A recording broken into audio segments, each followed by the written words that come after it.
It's on, right? You got me? Okay.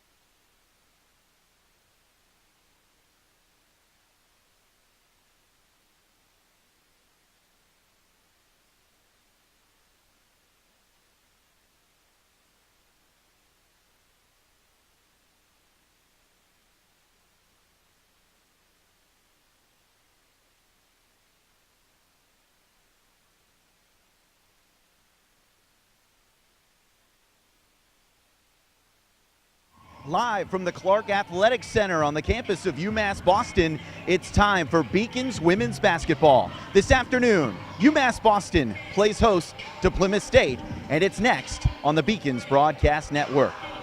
Hi everybody, welcome inside the broadcast. I'm Kevin Gale, sitting live courtside. I'll be joined in a few minutes by Gigi Braga.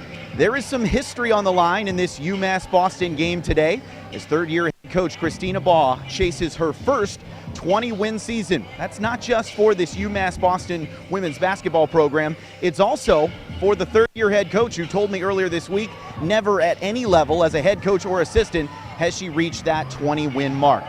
And you take a look at the standings in the Little East right now. Following a loss to UMass Dartmouth on Wednesday of this week, there is still work to be done. 3 regular season games left in Little East Conference play, so UMass Boston needs to pick up a win today to keep pace with UMass Dartmouth, a team now 2 games up for the top spot in the Little East. It's a Plymouth State team that UMass Boston has seen before. They picked up a victory earlier this year, and when we come back, we'll give you a player to watch for the Beacons today in this critical Saturday matchup. Stay with us here on the Beacons Broadcast Network. The 5-campus UMass system is the university that educates the workforce of Massachusetts. We recognize that we are truly here for a reason, and that recognition inspires us and drives us every single day. We welcome you back to the Beacons Broadcast Network. I'm Kevin Gale, sitting courtside, getting ready for this UMass Boston Plymouth State matchup. Let's take a look at the all-time series between these two teams. Plymouth State owns this matchup all time, 48-21, but UMass Boston has been on a hot streak, winning 12 of the last 15 games, and that includes that matchup that happened just a couple weeks back here in conference play. Plymouth State hosting that matchup, a 77-54 win for the Beacons. It's time to check out our player to watch this afternoon, and your choice this afternoon is going to be Megan Wilson, who's back in the mix after missing some extended time this season, been logging more minutes now than at any other point in her career. She scored 8 points just a couple days ago against UMass Dartmouth. She's a sharpshooter with 25 made threes this year. So we'll keep an eye on her today as UMass Boston gets set to play Plymouth State. But before we move any further, let's take a look back at the highlights from that critical league matchup against UMass Dartmouth back on Wednesday here inside the Clark Athletic Center.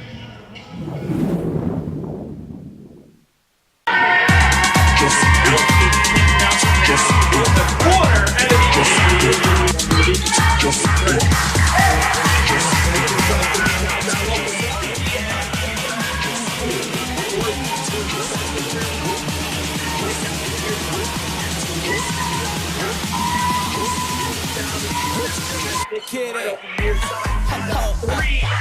got me woke up. The way you roll that, sticky like okra. Just let me coach ya, show you about my culture. It's a late night show like donuts. Bitch, the party get over. Go ham in here and grab your friend by the hand. Let me know if you down. Body like playmate of the year. I might make that play of the year. I already know that you don't play fair, but I think that you and your girl should give me some of that. We stand out till the sun up, just getting burned up. Can't nobody stop us. We stand out till the sun up, just getting burned up. Can't nobody stop us.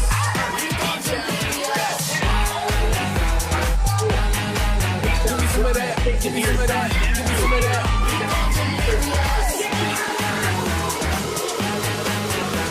The building take over.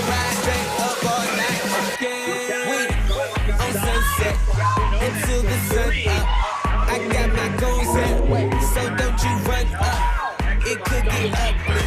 Think I need a wingman. I'm straight from California, smelling like a weed man. I got a lot tough, so go and take a hit. Dip, drip, one sip from the fifth. I ain't seen none girl bleed the fifth. Make your man cease to exist. All this money don't make no sense. You scared? Give me some of that. Out to the sun. So a frustrating loss for Christina Baugh and her team earlier this week, hoping to bounce back here during this Saturday matinee against Plymouth State.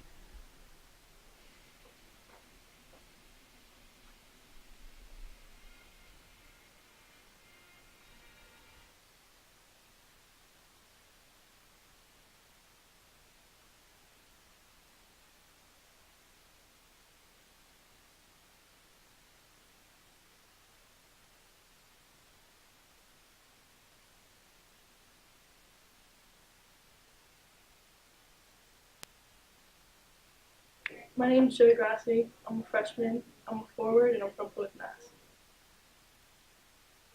My name is Lydia Vital. I'm from Cambridge, Mass. I'm a senior, and I'm a point guard. Katie Matthews, senior guard, Coventry, Connecticut. I'm Gianna Williams from Cromwell, Connecticut, freshman, forward, and center. Raven Kelsey, senior guard, Boston, Massachusetts.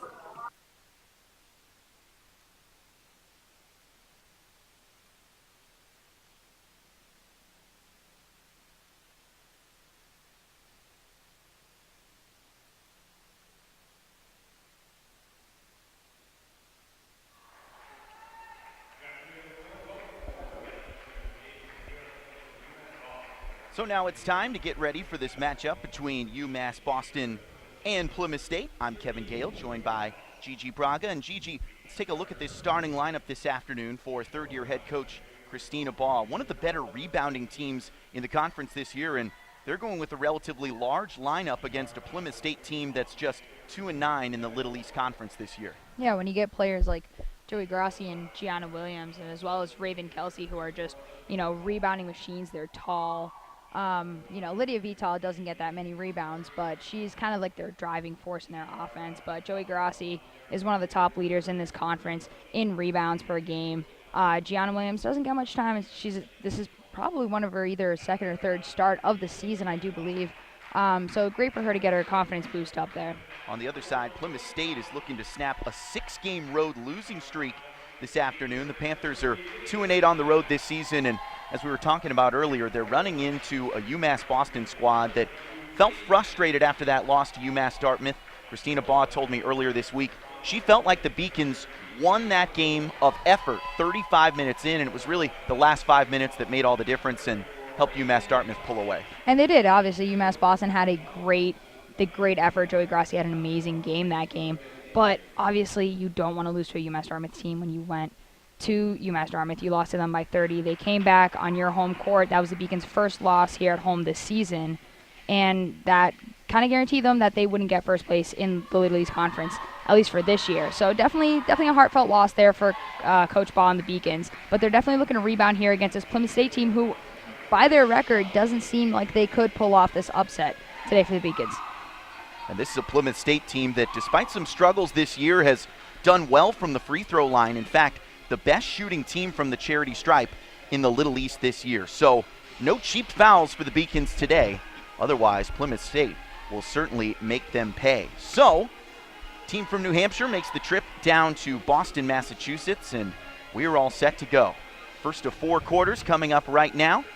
Game 1 of a doubleheader here on the Beacons Broadcast Network this afternoon. We'll jump straight into the men's coverage as Jason Harris and his team go for the victory against Plymouth State in Game 2. But right now, the women take center stage here inside the Clark Athletic Center. We are all set to go. The tap is up, won by the Beacons, and we are underway. Bounce back opportunity for these Beacons here at home, where they've been oh so good this season.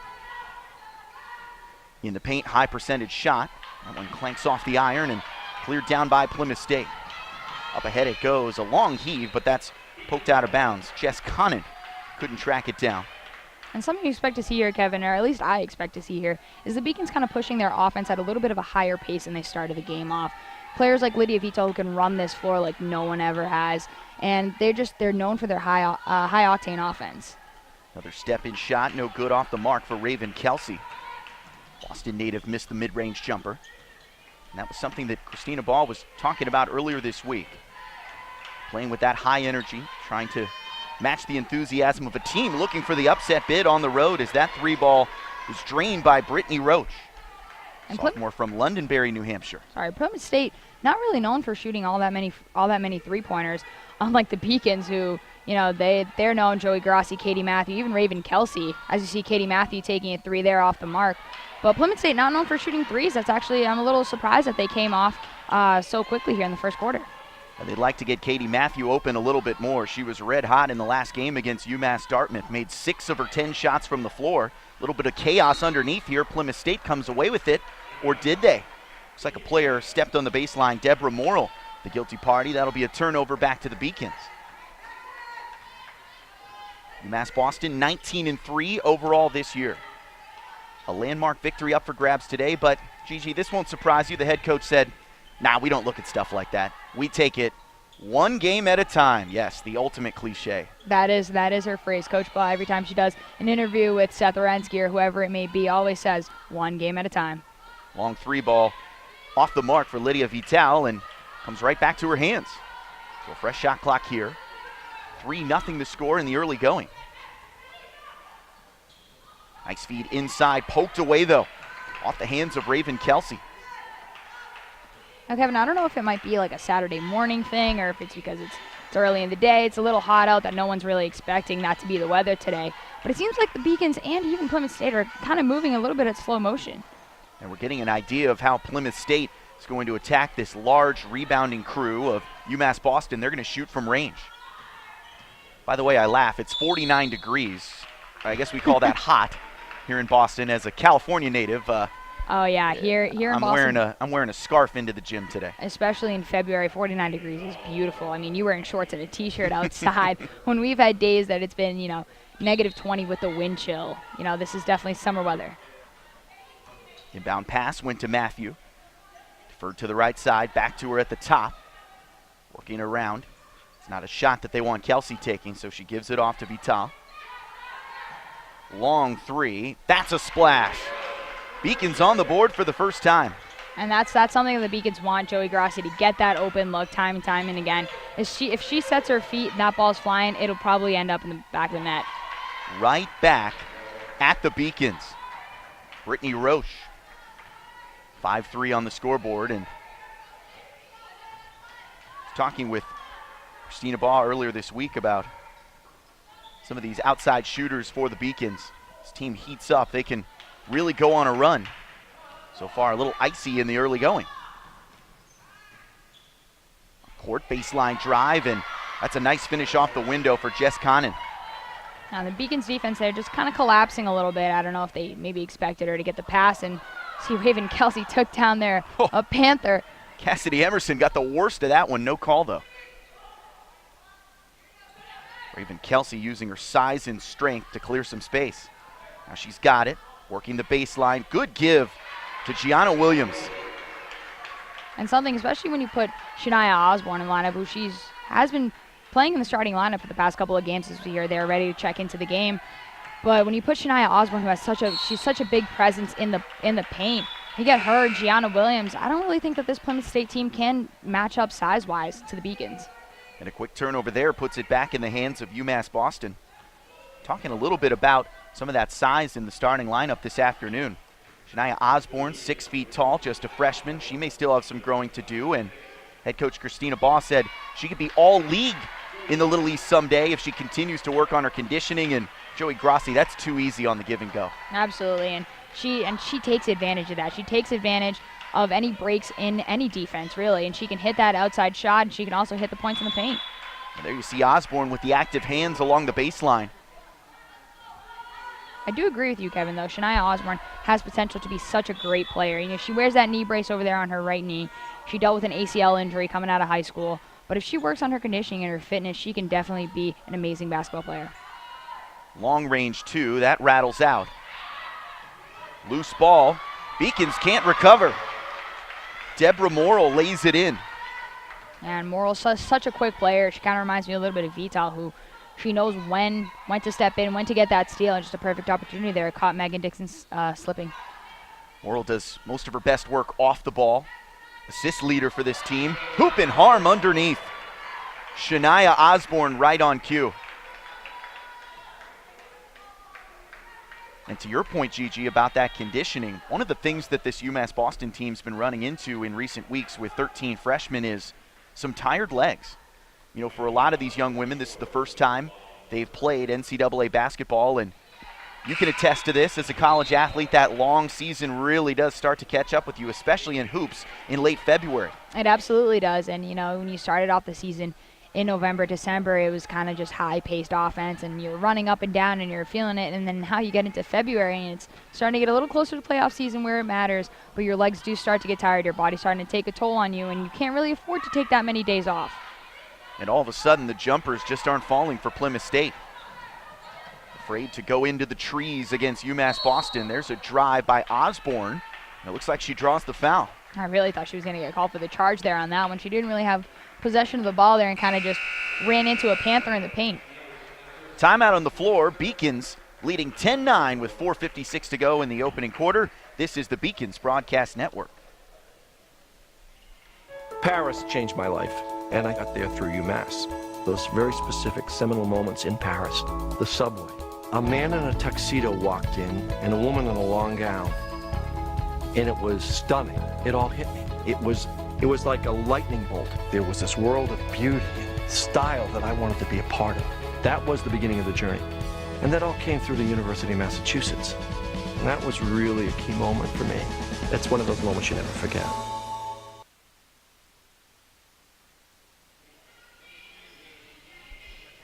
Welcome back inside the Clark Athletic Center on the campus of UMass Boston. Beacons leading visiting Plymouth State by a score of 10-9 with 4:56 to go here in the first quarter.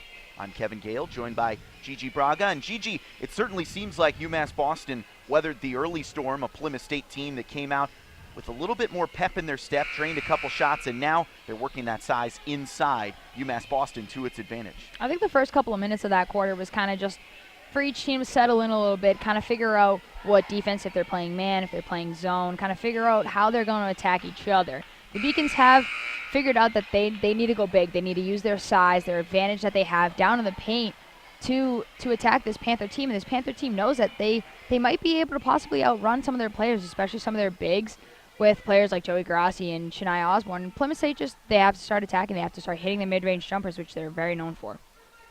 Never before has UMass Boston women's basketball won 10 games in a single Little East Conference season. They have the chance to do it here today. Back from the timeout. Baseline trigger for the Beacons. Wide open three from the corner. That's too strong. Look at Shania Osborne go to work underneath and clean up. And that's one thing that I say every time I watch Shania play is the confidence that if you're a shooter when Shania is on that floor, that if you throw your shot up, if it doesn't go in, you have such a big presence in the paint to get that rebound and give your team a fresh shot clock and another go at it. Some good active defensive hands here on this end for the Beacons, who I think have come back off that little lull to start the game. Inside goes Plymouth, and that's swatted away by Osborne. She's taken over this contest. Long heave-ho up the floor.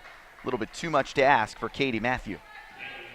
And that could have been a big momentum changer there for the Beacons with a huge block there by Osborne down in the paint. Joey Grassi just overshot it a little bit to Katie Matthews. She's not, that fast to keep up with the ball at that pace, but that could have been a big momentum shift for the Beacons.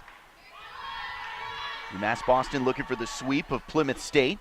Three ball off the mark. Tough rebound down low. Jess Conant went up with it again and got fouled. She'll go to the line for two. Yeah, the foul had to be called at some point in that play because arms are just swatting left and right there, and the refs had to see contact at some point. But Jess Conant she got two of her own rebounds there, and if you're the Beacons, especially if you're Coach Baugh, who knows the size that her team has, you know that you can't let her keep getting her own rebound time after time again. And I'd say it's not just size, Gigi, it's also strength. Plymouth State a little bit unsure of themselves inside the lane, where Shania Osborne has done a great job of controlling the action. She'll take a seat here.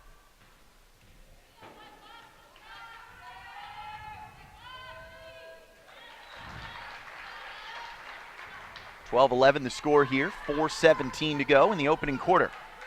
Corner three from deep. It's off the back iron. There's a scrum in the middle of the paint, and 2 thumbs in the air for a jump ball. Is that about 5 different players coming together for that rebound? Yeah, and Katie Matthew had her arms around a Panther player there. I believe it was probably was even Deb Morrill carrying the ball up for the Panthers, but she had her arms around, and I didn't know if the refs might have called a foul there on Katie Matthew, but so many bodies around the ball, that jump ball, right call. This Plymouth State team coming off a 67-60 loss to Southern Maine earlier this week. Cassidy Emerson tied the game at 60-all with 4:12 to play. Only have the Panthers go ice cold from the field down the stretch. Scoop shot off the window and in. That was pretty nifty from Elizabeth McLaughlin off the bench. And the Panthers do have these role players, so they don't average as many points per game as, say, Morrill or Conant do.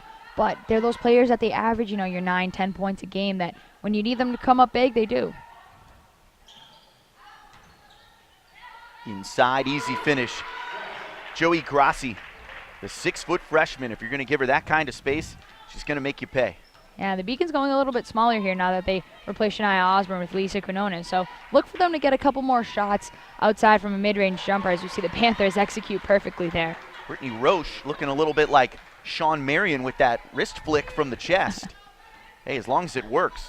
Plymouth State back in front, 15-14 here on the road. Thought about the long three. Megan Dixon, she can spot that up if she wants it. Nice take by Grassi, and jump ball called. This will stay with the Beacons.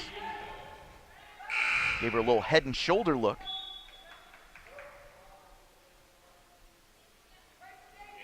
Allison Flynn, third-year head coach for these Panthers, wearing the black, green, and gray on the road. A couple third-year head coaches doing battle here. Christina Baugh, the Providence College alum, former college player, and that three rains in for Katie Matthew. And you talk about role players, and Katie Matthew just does just that. She's a senior leader for this team. See Lydia Vital do the same exact thing there with but Katie Matthew, again, she's just great, and you leave her wide open for that three. You can't do that if you're doing a scouting report on the Beacons. Katie Matthew and Joey Grassi and even Megan Dixon today are a player to watch. You can't leave them wide open for that three, and even if they're not that wide open, they still have potential to hit that shot. And all of a sudden, this game turning into a track meet after a save by Dixon on one end. Plymouth State takes too many steps, and it goes back to the Beacons.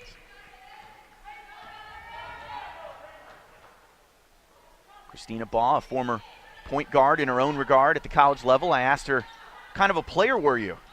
She said, I was a floor general. I like to dictate the action. And you see that in Lydia Vital, actually, if you're comparing, coach to player there. That's what the role that Lydia Vital plays for this Beacons team. Charge and a foul called on Megan Dixon in the meantime. 2 fouls for the Beacons, 3 for Plymouth State. We go straight to the 2-shot bonus after 5 team fouls in each quarter. And to your point, that was something that Christina Baugh brought up earlier this week when we were talking. She said, assists are really important to me. And I said, that makes sense for a former college point guard to want to distribute the ball so effectively, as Jess Conant has done a good job of finding some space inside. The swing woman standing 5'10". A couple outside shots and then bangs one in off the glass. Well, Jess Conant does lead the team in field goal percentage. So you know that if she's getting ready to shoot, you better put both hands up in the air. Averaging nearly 18 points per game.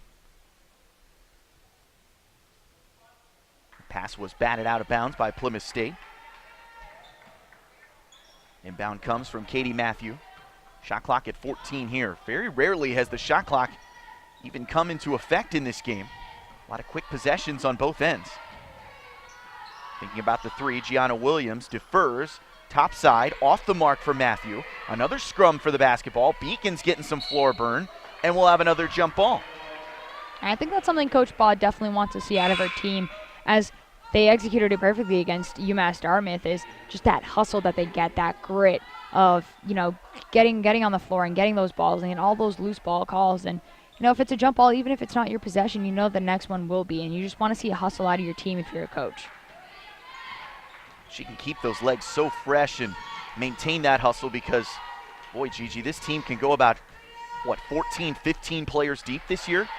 Absolutely. At the beginning of the year, they would play 15 players. They would do like a 5-on-5 rotation, but now you're dealing with a couple of players with injury. I know that Naira Mitchell suffered a knee injury. You got Sarah St. Cern has a face injury, and those kind of start to add up a little bit.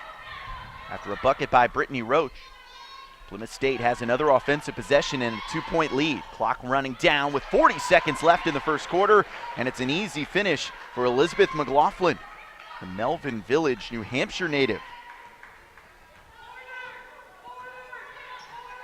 All of a sudden, it's a 4-point lead. Panthers in front. 3-second difference between shot clock and game clock. Shot is up and good. And Tajay Mazik, that's her shot right there. She's not. Jelani Jackson's kind of known for taking those really deep threes, but Tajay Mazik is just drives in the paint, quick pull up, hit that mid-range jumper. Mazik shooting only 36% from the floor this year, but that was as pure as they come. A little too strong inside. Heave-ho at the buzzer. That one nearly went for Jess Conant, who had a great first quarter. She's one of the reasons why it's all high fives for Plymouth State. 21-19 the score. We'll head to the second after this on the Beacons Broadcast Network. The University of Massachusetts Boston. It's just minutes from downtown, and the Princeton Review calls it one of the best values in the country.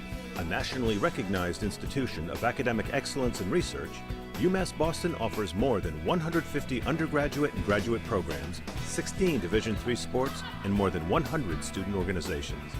To learn more about the opportunities waiting for you at UMass Boston, visit in person or online. UMass Boston, a research university with a teaching soul. Celebrate the soggy shoes and the slow starts. Celebrate the lessons learned along the way.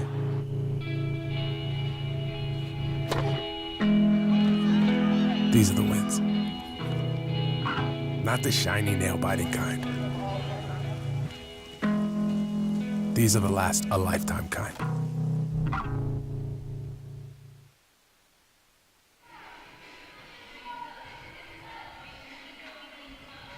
Saturday afternoon matinee in favor of Plymouth State in the early going. 21-19 the score over UMass Boston. We welcome you back to the Beacons Broadcast Network alongside Gigi Braga. I'm Kevin Gale. Pleasure to have you aboard for the front end of this afternoon's doubleheader. Men's game coming up between UMass Boston and Plymouth State right after this. 10 minutes left here in the first half. Quarter number 2 underway. He's trying to work it inside to Osborne. Plays inside out, kicks it to the corner. That drive off the mark, but poked away from behind. And a finish at the basket. Nice recovery on this end. Alicia Quinones. And there's a turnover. Plymouth State getting a little careless with the basketball. Mid-range jumper off the mark for Mazik. Rolls to the corner, and that's chased down by Jackson. Fresh 32nd here for the Beacons.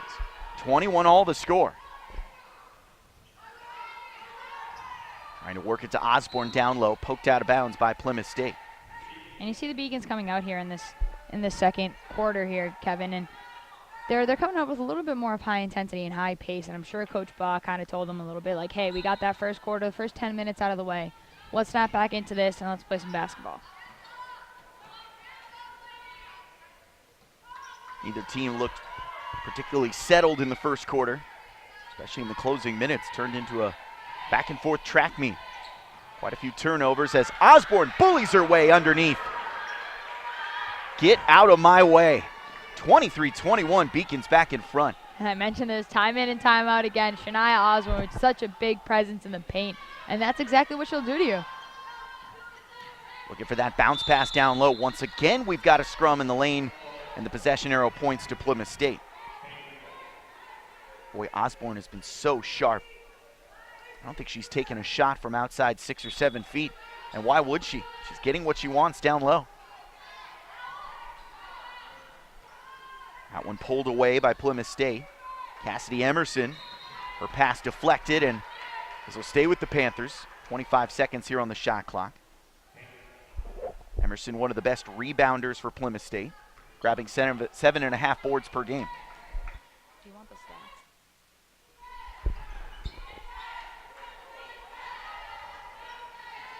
Post entry pass, again banged away. So no clean passing lanes for Plymouth State here.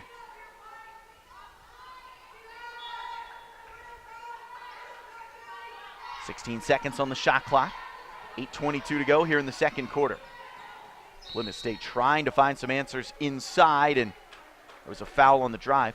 Talked about it earlier in the game. If Plymouth State really wants to pull off the upset, they've got to get to the free throw line. First foul of the second quarter for the Beacons.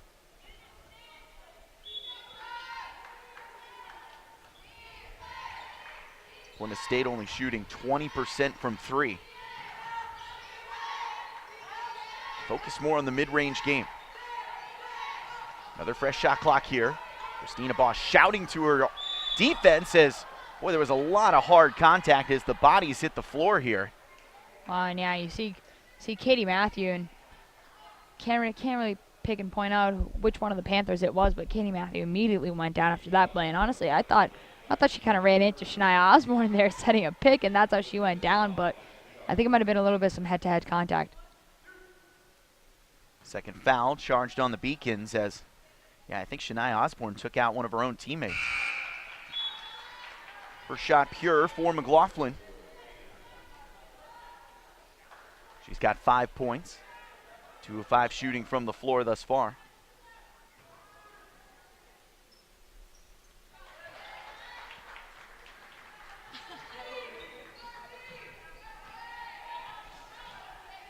Got another tie game, a lot of lead changes here in the early going.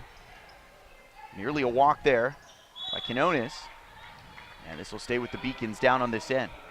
And something I realized that Raven Kelsey hasn't really seen much of the floor since I believe it was the first 2 minutes into this game, and I don't know if that's a decision Coach Baugh's making based on how she's playing, or Lydia Vital also hasn't been out here in a little bit, and you're kind of seeing that deteriorate a little bit to the Beacons offense.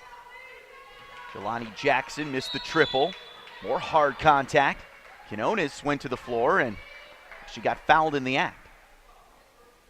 First foul called against Plymouth State here in the second quarter.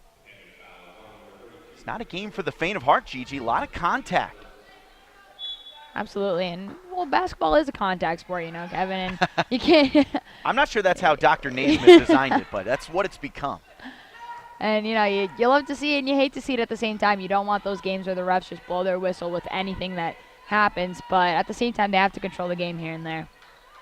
Especially with the changes in freedom of movement rules, and see a lot of times at the Division I game for the men's, it's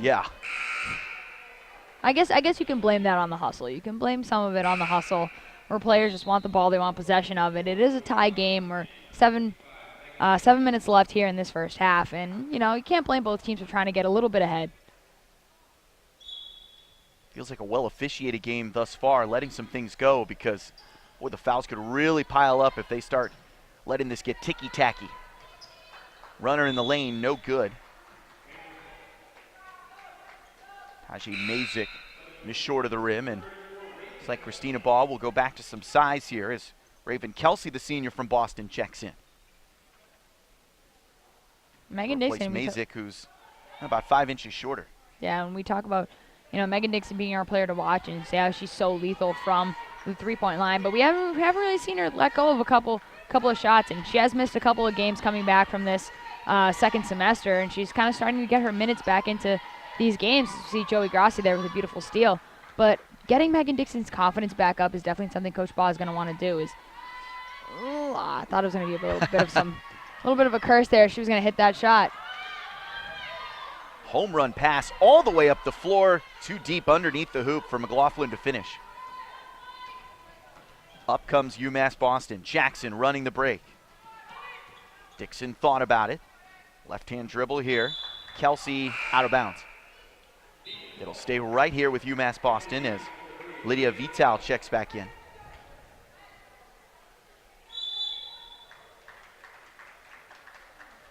And now they're going to point the other way and hand the ball off to the Panthers.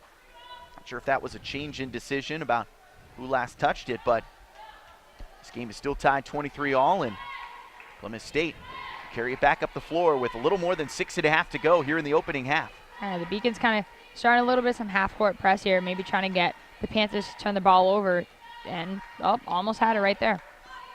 Plymouth State has got to find more motion in this offense to try and break up that deficit, that size advantage for UMass Boston. Left-hand dribble, good kick out. Cassidy Emerson deferred. That's an off-balance three, missed everything. It's not what the Panthers want. Spreading the floor here, UMass Boston. Working it around the perimeter. Kelsey keeps her feet moving, and they're going to call the charge there.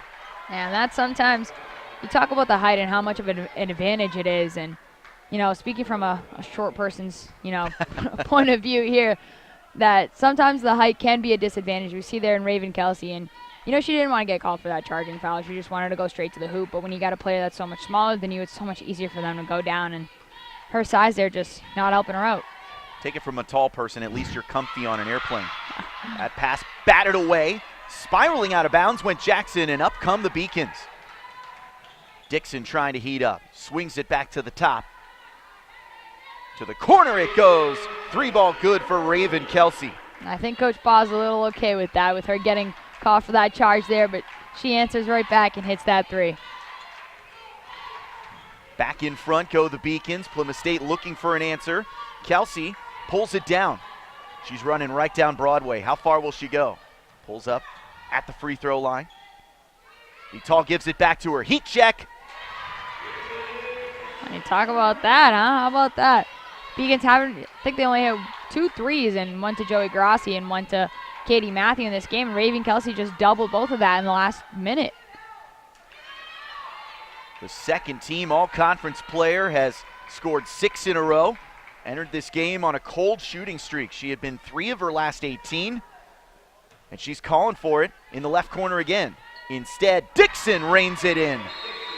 Time out on the floor. Plymouth State watches a 9-0 run, and they'll talk about it in the huddle. 32-23, UMass Boston in front here on the Beacons Broadcast Network. Something I discovered in myself is that if I have a goal, I can accomplish it. It's a well-rounded experience. At a Division III school, you primarily a student athlete, so the school is really shaped around you developing yourself as a complete individual. It helps a lot that you have a family with your team that can guide you.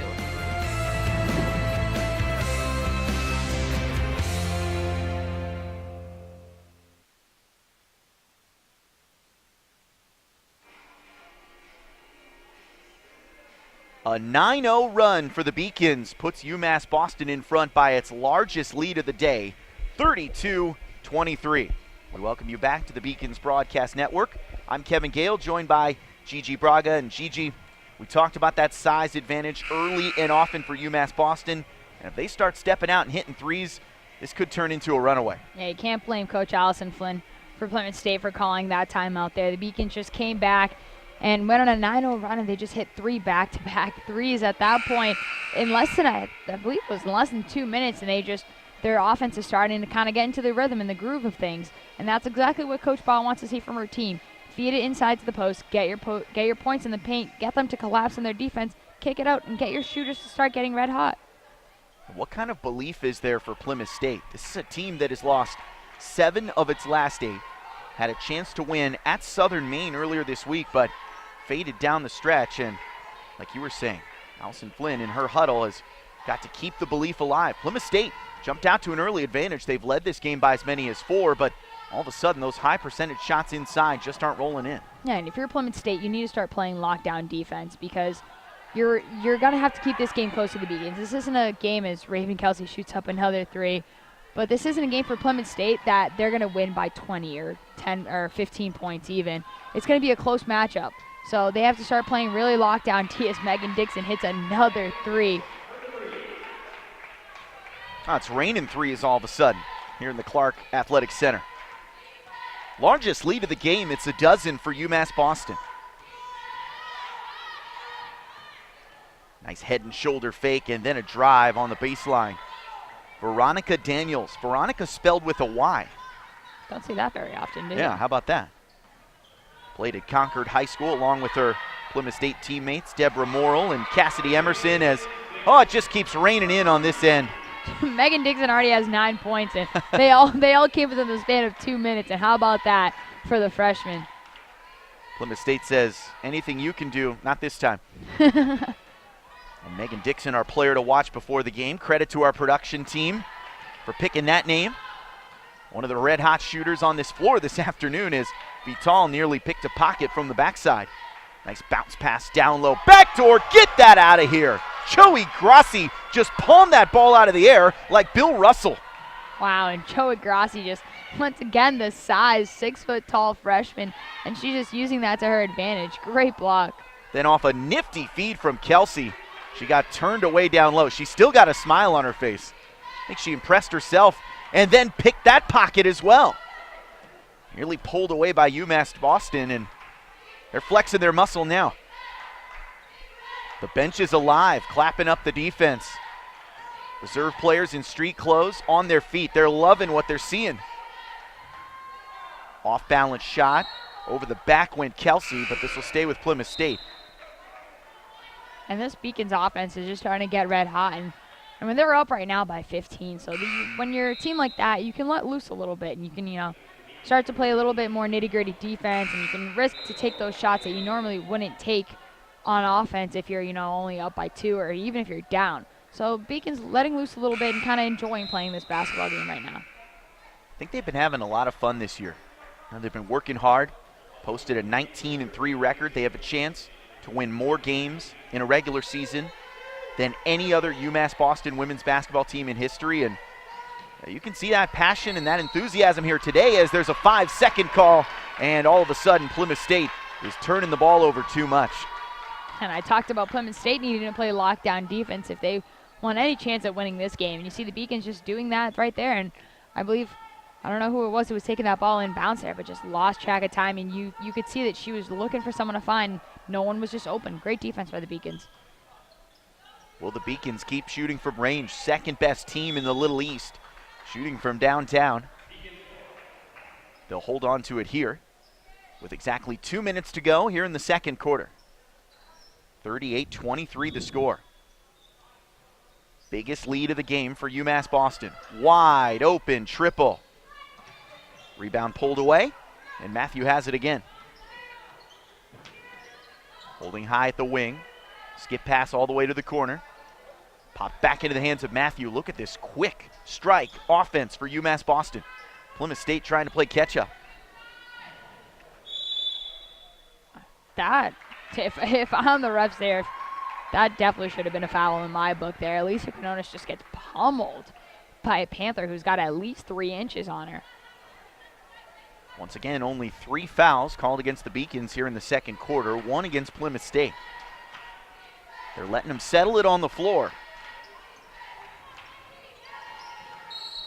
And a charge drawn down low. Alicia Quinones set her feet. She was outside the restricted area. And that's great work as Christina Baugh pumps up her team from the sideline.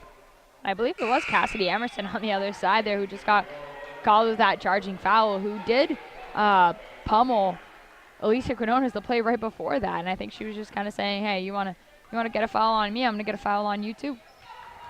Pummeled. That's a perfect word for that play.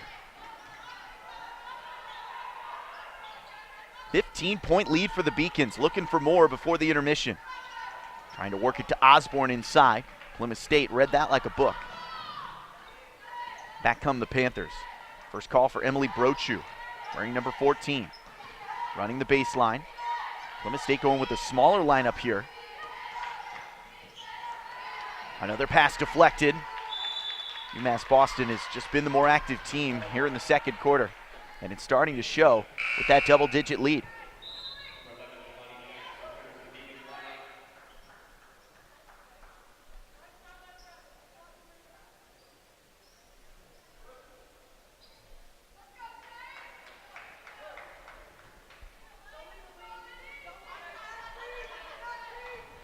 Eight seconds on the shot clock here for Plymouth.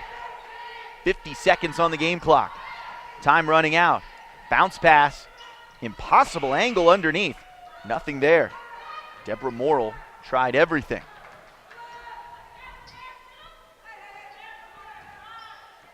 UMass Boston in no hurry here.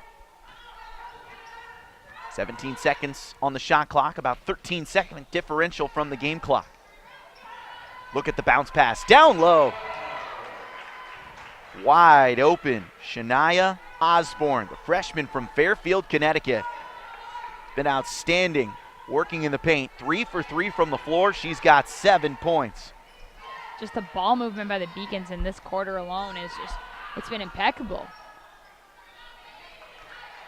1 second on the clock. UMass Boston will eat it up, and that's the end of the first half. So what a run by the Beacons to close out strong, 40-23, as they heated up from long range. Shania Osborne, perfect from the field, and our player to watch, Megan Dixon, leading the way with 9 points. She's 3 of 5 from three-point range. Let's step aside. When we come back, I'll have a courtside interview with Beacons head coach Christina Baugh here on the Beacons Broadcast Network.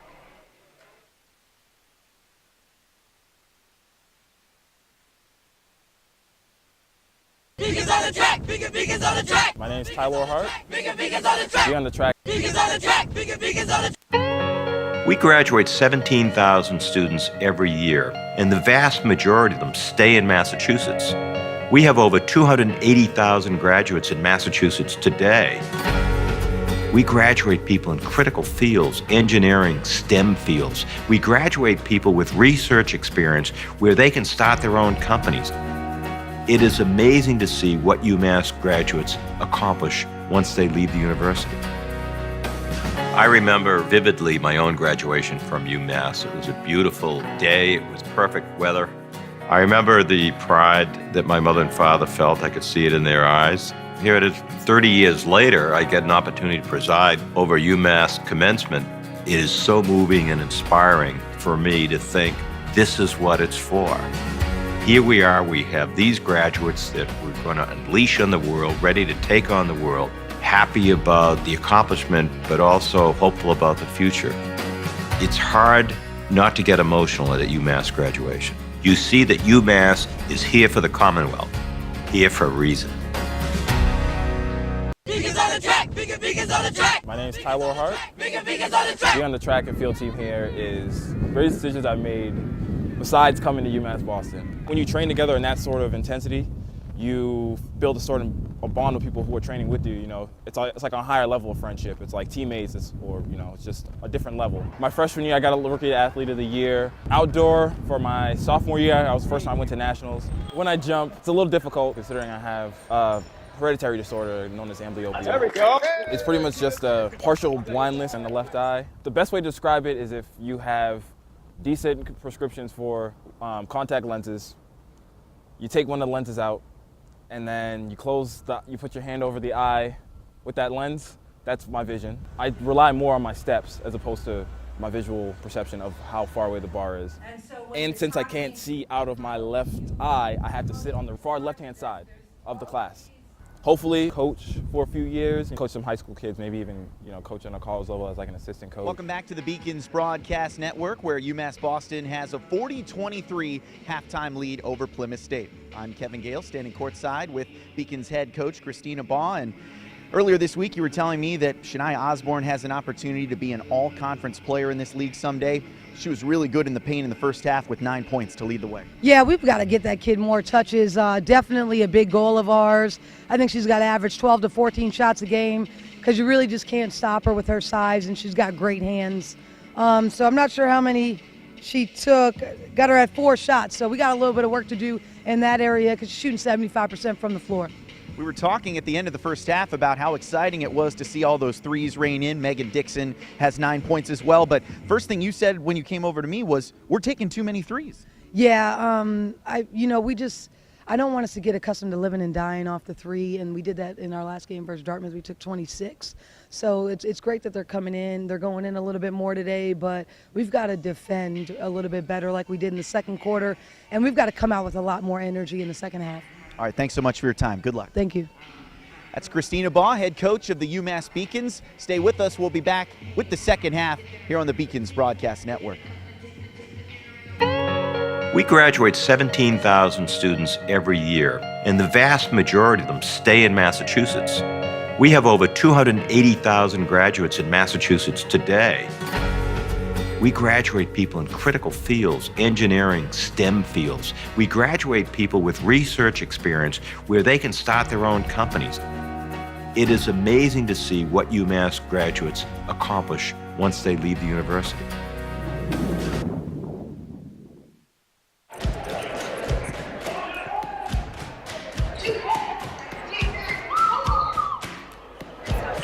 Having the Special Olympics here, it's really an honor, and it's such a great experience.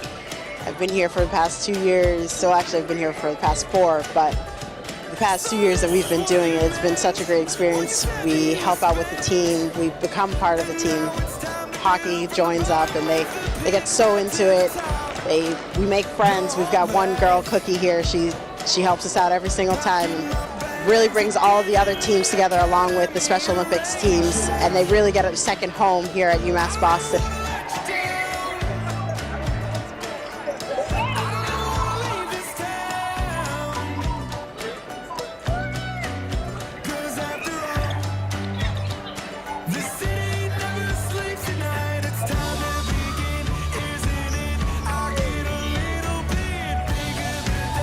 Kristen, how do you know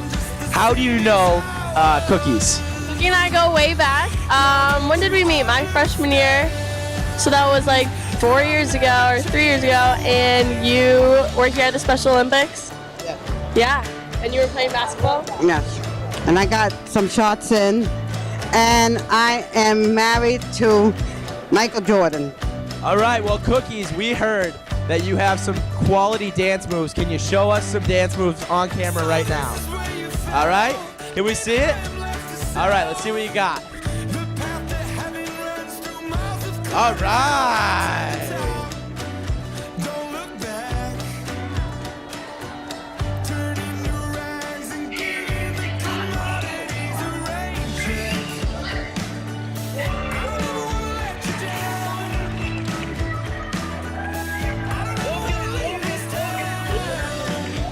Today, Abigail, what's it like? What's the atmosphere like here at the Clark Athletic Center? It is it can be very noisy, but on the other hand, it actually gives you very good motivation in practicing for the Special Olympics basketball. So how do you guys practice to kind of get ready for this tournament? Well, we practice on every Monday, and until the day comes, we're ready. Competitive is this tournament? We're against the GMPI team, and we're trying to beat them. So we're the winner. Very challenging.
Wow, what a great scene there from the 2017 UMass Boston Special Olympics basketball tournament. And Gigi, we've got another event coming up on Sunday. You could see from the smiles on those young men's and women's faces how much that event means to them.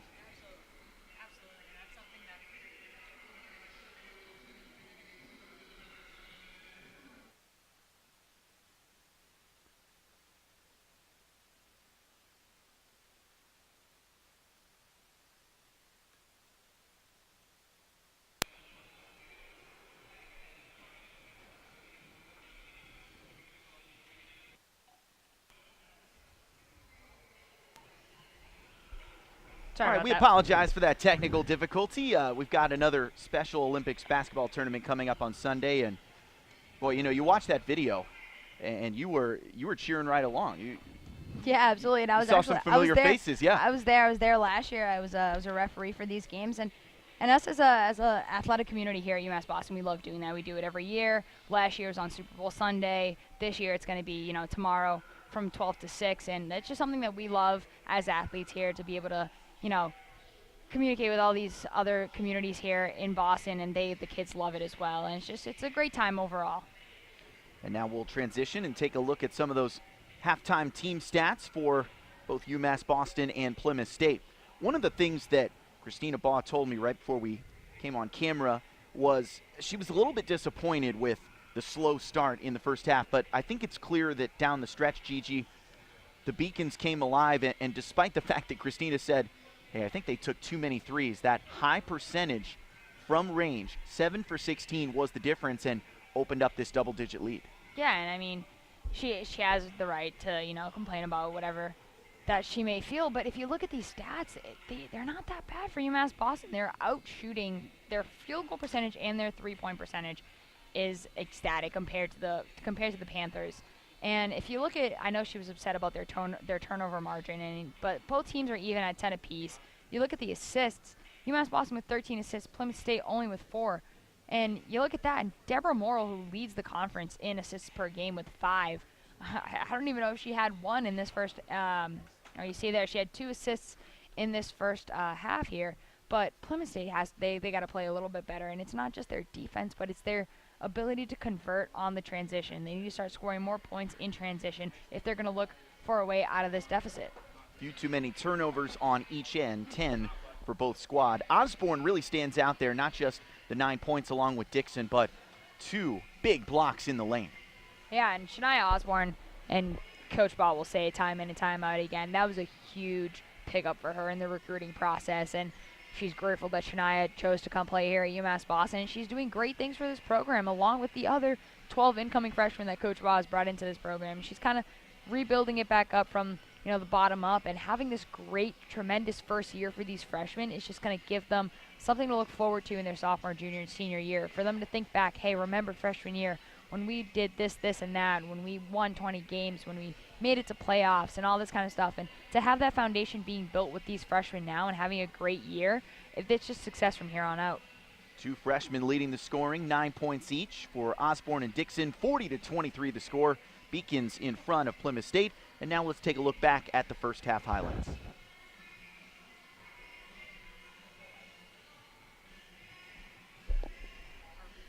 All right, no highlights this afternoon, so now we'll take a look at the Little East Conference, some other action from around the conference this afternoon. Still early going as we take a look around the league. Keene State knotted up just a couple minutes into the contest, still waiting on a score from that Southern Maine Rhode Island game, but really taking a look at the standings in the Little East. It's UMass Dartmouth and UMass Boston at the top. Dartmouth 2 games clear of UMass Boston at this point. UMass Boston can really only hope for a share of the league regular season crown heading into the postseason, but most importantly, they'll get an opportunity if they hold this position, 1 game clear of Southern Maine and 2 games clear of Eastern Connecticut State, to host a first-round playoff game. So, when we come back, we will have the second half of this action on a Saturday afternoon. Game 1 of this doubleheader between Plymouth State and UMass Boston. Everything going well for Christina Baugh and company. 40-23 the score here on the Beacons Broadcast Network. I came from a working-class family. I grew up in a hot-edge section of Lowell, Massachusetts, and I lived with my 6 siblings and my parents in a 4-bedroom house that had 1 bathroom. I knew that the only way that I was going to get to where I wanted to get to was if I got a high-quality college education, and I had the University of Massachusetts right in my hometown. It made a difference. I'm the first undergraduate alumnus to lead this university. I'm very proud of that.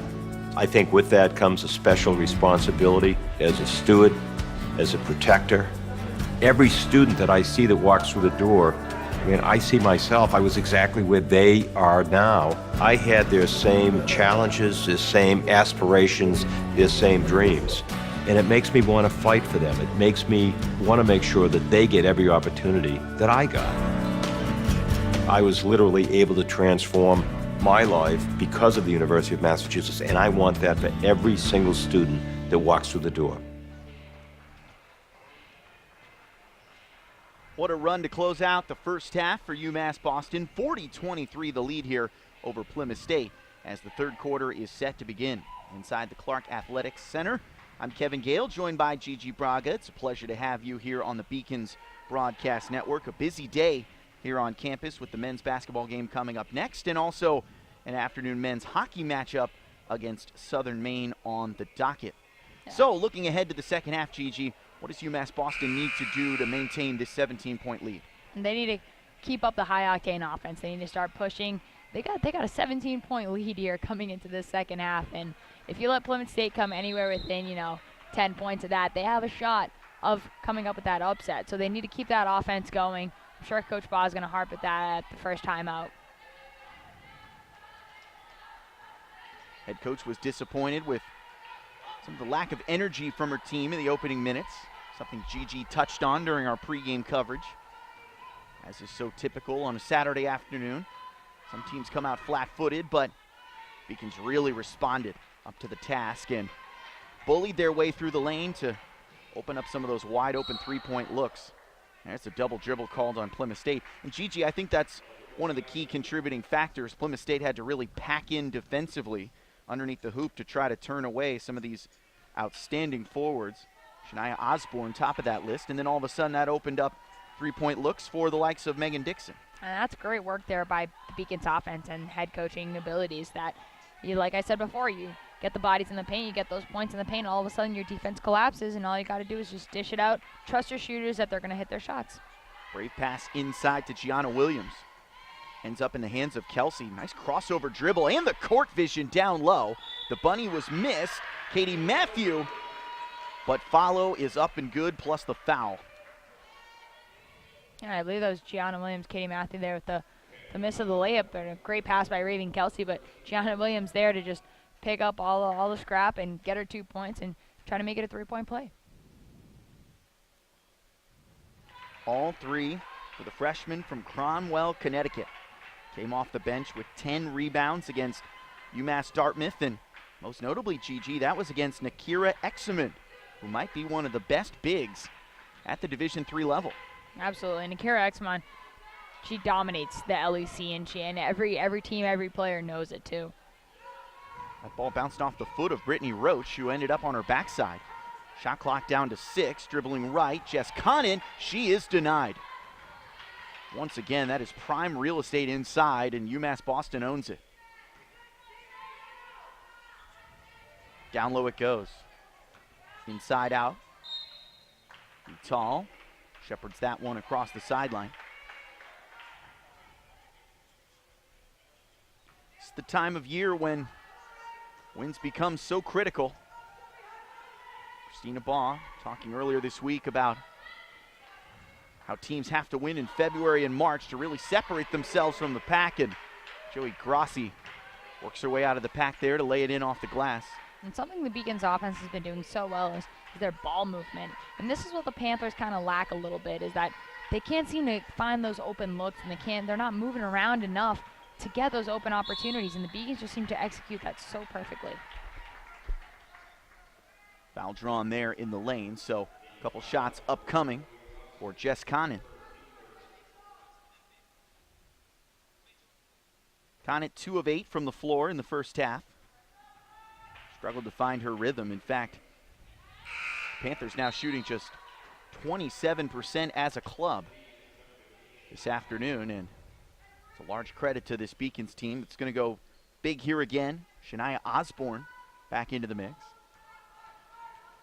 4 for 4 from the floor. Say that 10 times fast. 4 for 4 reminds me of Wendy's. And most notably, Gigi, Christina Baugh said 4 shots, we want her to take more. Yeah, and why not? If you're someone who's red hot like she is, just keep giving her the ball and let her do what she does best. Credit to Lydia Vidal for getting up in the air to try to deny that fast break, but nothing doing there as Jess Conant got one to roll home.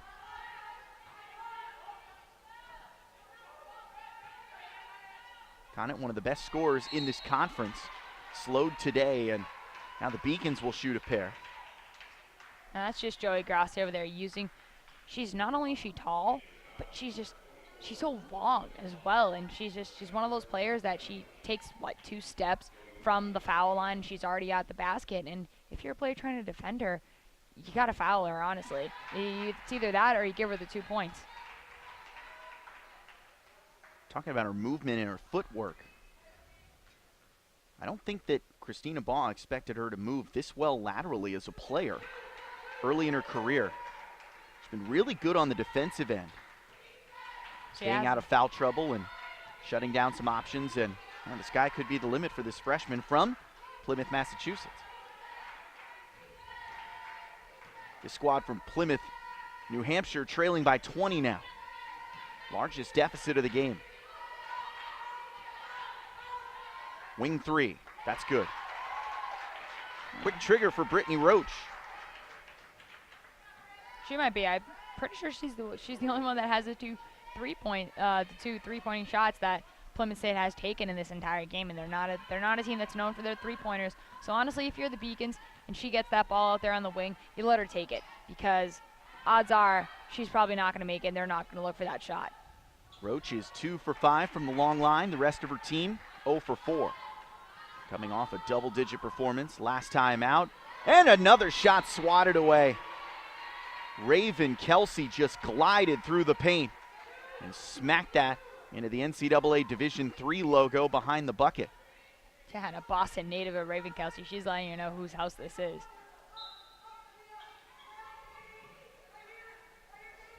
Ranked second in the Little East last year in rebounds per game. Joey Grassi leading this team in that category this year, but could come a time when she grabs a few more boards of her own.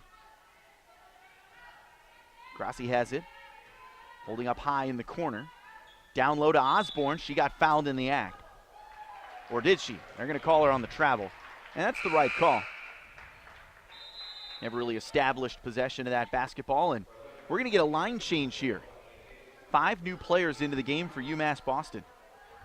And that's something that the depth in Coach Baugh's roster can do. Is she can just put in 5 new players and just take those 5 out, give them a little bit of a break, and she has the same amount of trust in the 5 coming off the bench as she does in her starting 5, and that's critical. That shot short off the mark.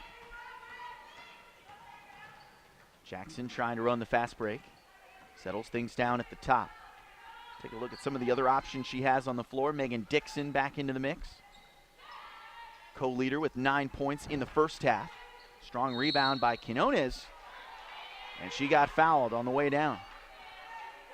Shock for Elizabeth McLaughlin. Showing her displeasure, and I believe they're going to get that foul over there to number 32, Brittany Roche. Third team foul for Plymouth State and make it 4. And that's what this Beacons team's starting to do, and they're up by 17 points. Plymouth State is getting a little bit nervous now, and they're starting to get a little crazy with their fouls here and there, and Beacons still have 5 minutes left in this half, and you can get them into the double bonus or even the bonus in itself, and you're shooting free throws. 2 shots the rest of the way here in the third quarter, and 3 in the key, spotted down low.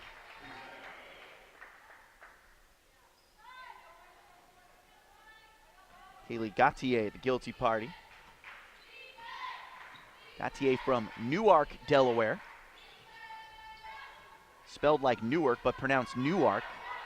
You'll learn that right away if you ever meet someone from Delaware. They're very specific about that. Flying through the lane goes Dixon, the Hanover, Massachusetts native, and it'll be a fresh clock for UMass Boston. Quick 3 in the corner. Too strong over the top of the rim for Whitney Fulton. Yet another freshman into the mix, and we've got a media timeout as Alicia Quinones is slow to get up underneath, holding her face, and Head coach Christina Baugh comes out to comfort her. We'll take the timeout and keep an eye on Quinones when we come back on the Beacons Broadcast Network. I did receive a non-athletic scholarship upon entering school. I got the presidential scholarship, which was huge for me. I think there's more opportunities for academic scholarships in Division III. I did receive academic scholarships. Just being involved on campus, being a leader, all those things combined kind of get me recognized. It's a great experience for me.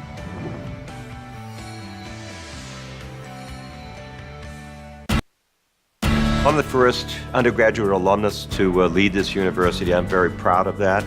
I was literally able to transform my life because of the University of Massachusetts, and I want that for every single student that walks through the door.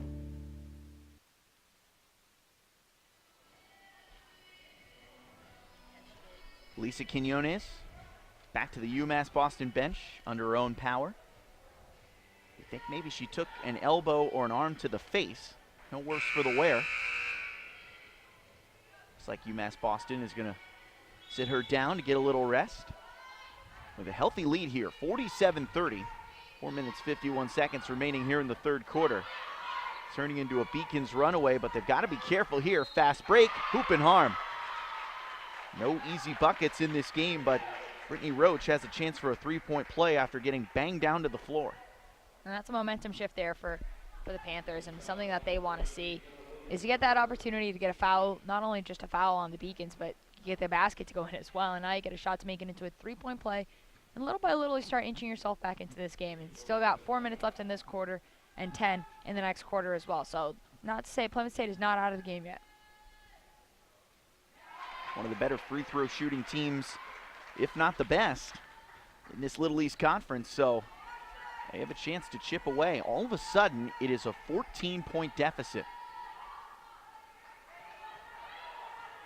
The largest lead was 22 for UMass Boston, and don't forget that line change. 5 new players into the contest for UMass Boston, so don't be surprised if we see that starting 5 getting up and getting active. In fact, right on cue, back into the mix comes Shania Osborne, one of the best post presences in this game today. She gives a pat on the back to her teammate, Gianna Williams. Need a good shutdown defensive stop here. High arcing pass inside. How did that find its way? Somehow Jess Conant came down with the basketball. But no bucket there as it just rolled over the top of the rim. Quinones sitting on the training table to the far side of the court.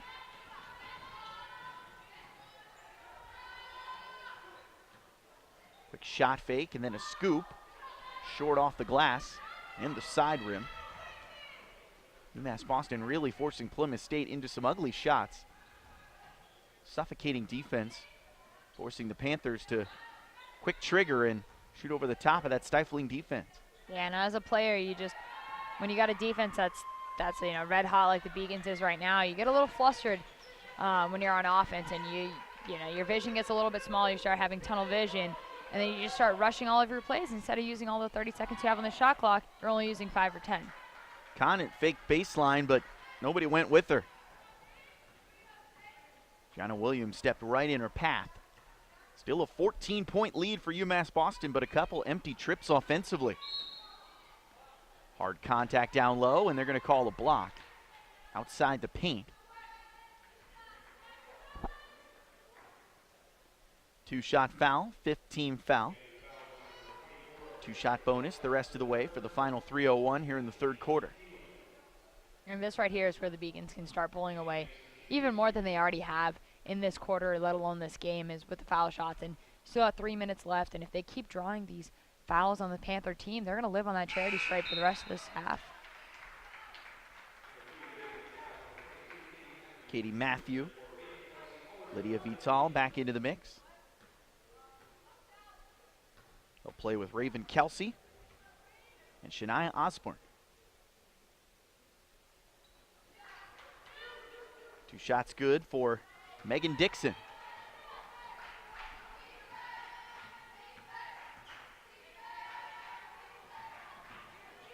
Dixon into double digits. 3 for 5 from the charity stripe thus far. Up comes Kelsey. Had that ball pulled away. Plymouth State trying to get some numbers up court. Now they'll settle it down. Cassie Emerson reverse course. 3 ball finally good. And all of a sudden, it's a 13-point deficit for Plymouth State, sensing a bit of a momentum shift here. Christina Baugh is going to take another timeout. We'll step aside as well.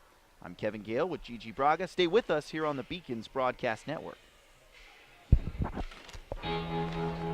Cheer for the stumbles, the he shoulda had that's, and the tears that linger. For in those moments, greatness lies. There, you will find the provoked, the determined, the unified. It's in those moments that champions are born.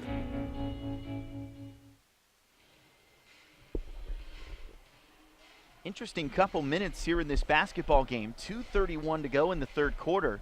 UMass Boston still in front by 13, but Gigi, as we were talking about during the timeout, a large lead by a baker's dozen. You get the feeling that UMass Boston is in control of this game, but they've been unable to pull away and really bury a Plymouth State team that's showing some life here in the third quarter. Yeah, and that's just basketball there for you when you get that comfortable lead, is what I would call it. It's a comfortable lead if you're the Beacons. You know that you can give up a couple of points here and there. You can give up a foul. It's not really going to do you much harm.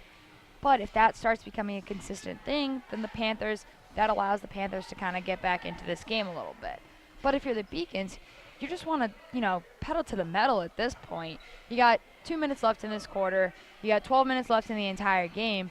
And you know what's working for you. You know what is and you know what isn't. You've played enough basketball in this game to know how this team works and how this team dynamic is. So if you're the Beacons, you got to look to capitalize a little bit more on the things that Coach Baugh definitely talked about during that timeout. Defense has been rock solid for the Beacons. The best team in the conference by opponent shooting percentage, and they've held the Panthers to 27% from the floor. Wide open 3. Yes. Lydia Vital, the Cambridge native and transfer from Keene State, where she was such an outstanding player. Played in the starting lineup for that squad in 29 games last year. She was all Little East defensive team, and that 3 injects some life into the Beacons. Look at how quick they're coming out of the timeout here. Yeah, Lydia Vital is that leading force there for the Beacons offense, and she doesn't average that many points per game. She's more of an assist kind of point guard, but just, her getting those 3 points there for herself is definitely going to get her confidence up. Roach picked off the bounce pass. 52-36 the score. 90 seconds remaining here in the third quarter. Short jumper from the corner was good. Jess Conant all of a sudden finding her touch. And out of the 38 points that the Panthers have in this game, I wonder just how many Jess Conant has by herself. I feel like she's been one of those, the major driving force there for their offense, as she is averaging the most points per game at 17 for this Plymouth State offense.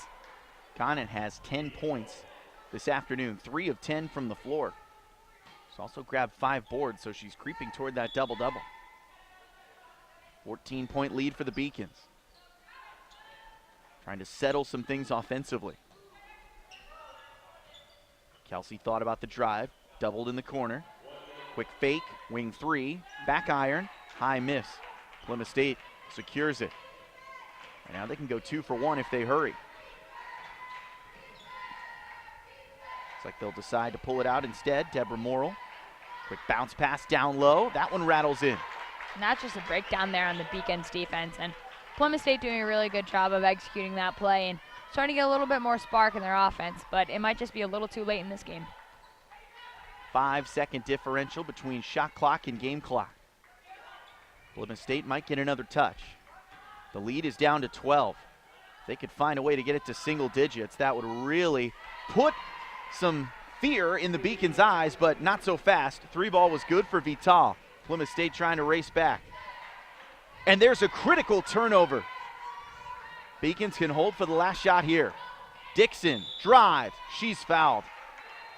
I really thought she was going to get that that basket off there. I'm really glad that she actually looked up and saw how much time was left on the clock for her not to take her sweet time, because there was only 6 seconds left and she started slowing up a little bit there. I was like, come on, you can't miss this opportunity here. And she may not have gotten the layup, but she has an opportunity to make up those 2 points at the free throw line. And think about this momentum shift, Gigi. That could really turn into a costly turnover for Plymouth State. First shot off the mark. They get a defensive stop on this end and then turn around and make a three. It's a 9-point game. All of a sudden, Dixon can drain the back end. It's going to be 16. That one's good. Plymouth State, one last chance here to end the third. With the left, Deborah Morrill launched it, and that's the end of the third quarter. So we'll step aside momentarily. UMass Boston still in control of this contest. We'll go to the fourth quarter after this on the Beacons Broadcast Network. Moving from Turkey, it was a rough journey for me because when you don't really speak the language that well and when you don't really fit in the crowd, it's very easy to disappear. But I decided not to give up, and UMass helped me. The University of Massachusetts Boston, with its scenic oceanfront campus, easily accessible to downtown Boston, is recognized as a model of excellence for urban public universities. 16 NCAA Division III sports are part of the more than 100 student organizations that create an engaging campus life in America's biggest and best college town. UMass Boston, Boston's urban public research university for the 21st century. The 5-campus UMass system is the university that educates the workforce of Massachusetts. We recognize that we are truly here for a reason, and that recognition inspires us and drives us every single day.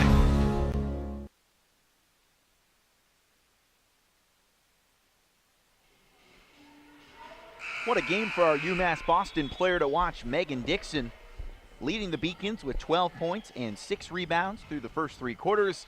It's UMass Boston 56, Plymouth State 40. And Gigi, after looking at the first 3 quarters, it's been a mixed bag for the Beacons thus far. Came out a little bit slow in the early going for this Saturday matinee. Heated up from 3 down the stretch in the second quarter, but Plymouth State doing just enough to hang around and keep this thing interesting. Yeah, and we'll see how this fourth quarter goes, but from, a fans and a coach's perspective, I definitely, this is not the Beacons' best game. They've definitely played way better games, but at the same time, they've done a lot better than some of their games during this season. As Megan Dixon just goes off for another 3-pointer. I believe all of her points have come from beyond the arc. But like I said, not the best game that the Beacons have played, but at the same time, Coach Baugh's going to realize that a win's a win, especially in Little East Conference play. And you had that stat locked and loaded. She's 4 for 6 from 3-point range with 12 total points. Give her credit for the steal to start off that fast break as well. All of a sudden, the lead is back to 59. Beacons have been up as many as 22. Dixon tracks it down on top of the UMass Boston logo. Throws it into the paint. Down to the baseline. Shot clock running out. And it's Need out of bounds. Kaylee Gautier, the guilty party there. Gautier, an interesting story.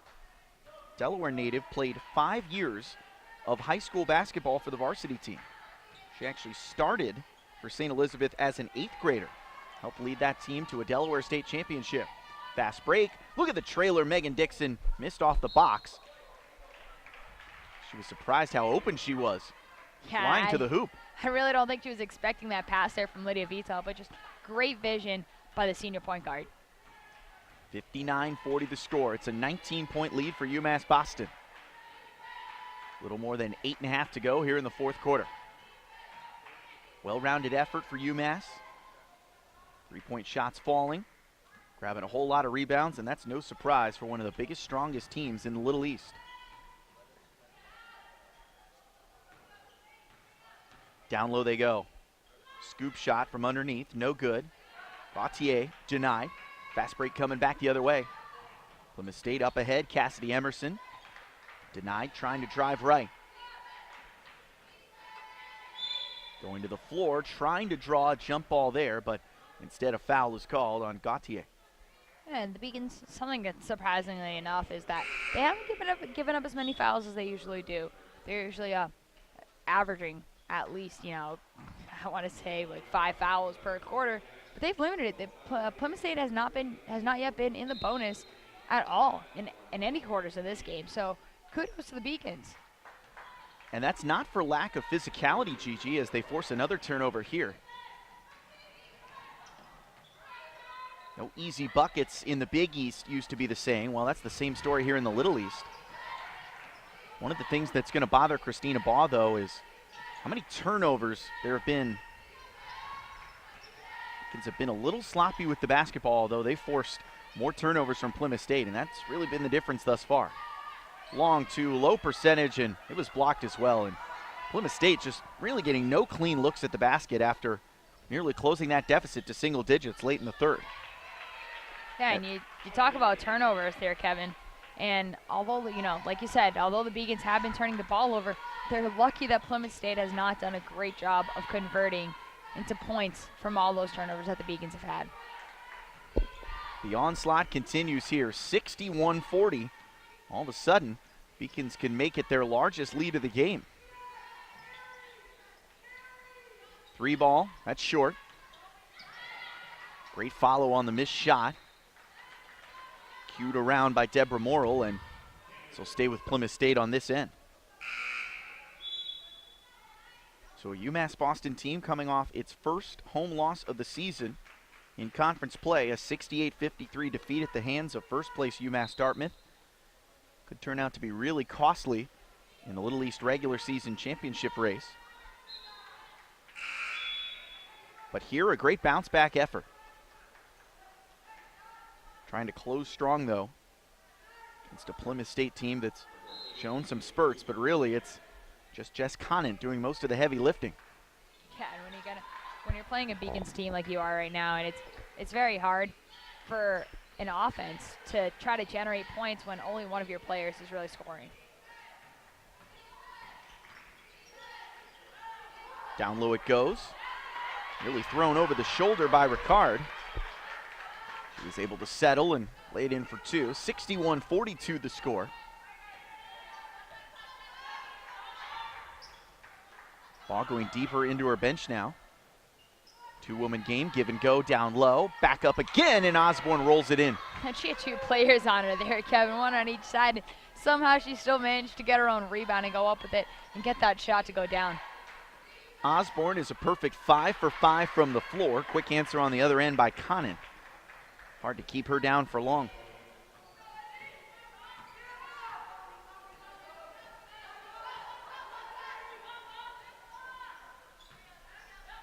In the first meeting between these teams, Morrill went off for a career-high 16 points, 8 of 10 shooting from the floor. Morrill in this game, 3 for 9, and more importantly, 0 for 3 from 3. A rainmaker.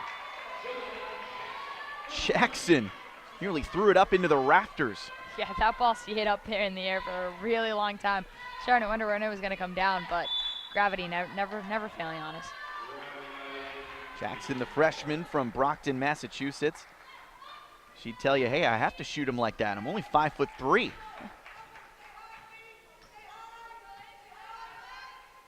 about the same height as former NBA player Muggsy Bogues. Just think about that. Look at the left hand by Joey Grassi, a little too strong off the glass. And there you have it. Joey Grassi always bringing that intensity to every single game. She may have missed a layup right there, but she's not one of those people to jog right back over to her side of the court. She's trying to get on that front court, trying to get a little bit pressure on that point guard, and there you have it. She gets that turnover, Beacons ball right again. And that's the facet of her game, Gigi, that really stands out to her head coach. I said, you've got Grassi leading this team in scoring as a freshman. What do you like about her as a player? And the first thing she said, her defense. Points coming from all over the place now for the Beacons. Quinones will get credit for that one. 68-44 the score. And the onslaught continues. Largest lead of the game. It's 24 in favor of UMass Boston. Osborne too strong, and she draws the travel. Kevin, with 4 minutes left in this game, Kevin, it's kind of, the Beacons are definitely starting to pull away a little bit here, and I think Plymouth State's starting to realize that, and that's putting a little bit of damper on their parade, and they have a long, bus ride down here to Boston on a Saturday morning, and now they got to wait for the boys' game and then take a bus ride all the way back. They're kind of starting to realize how long of a day this is going to be for them. The realities of Division III college basketball. It will be a long day for the Panthers, and don't forget, we've got the men's game coming up right after this. But still 4:34 to go. It's 68-44 in favor of UMass Boston here on the Beacons Broadcast Network.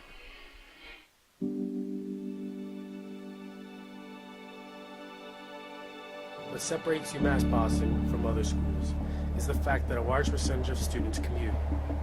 For me, it takes 2 hours each day to go to and from school, but every second has been worth it because the students that come here are serious about learning, they value their education, and understand where it'll take them in the future. This is what UMass Boston means to me.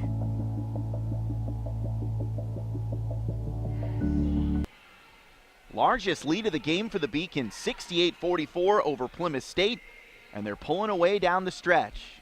We've taken our last media timeout. We've got the final 4.5 minutes to go. Game one of this doubleheader.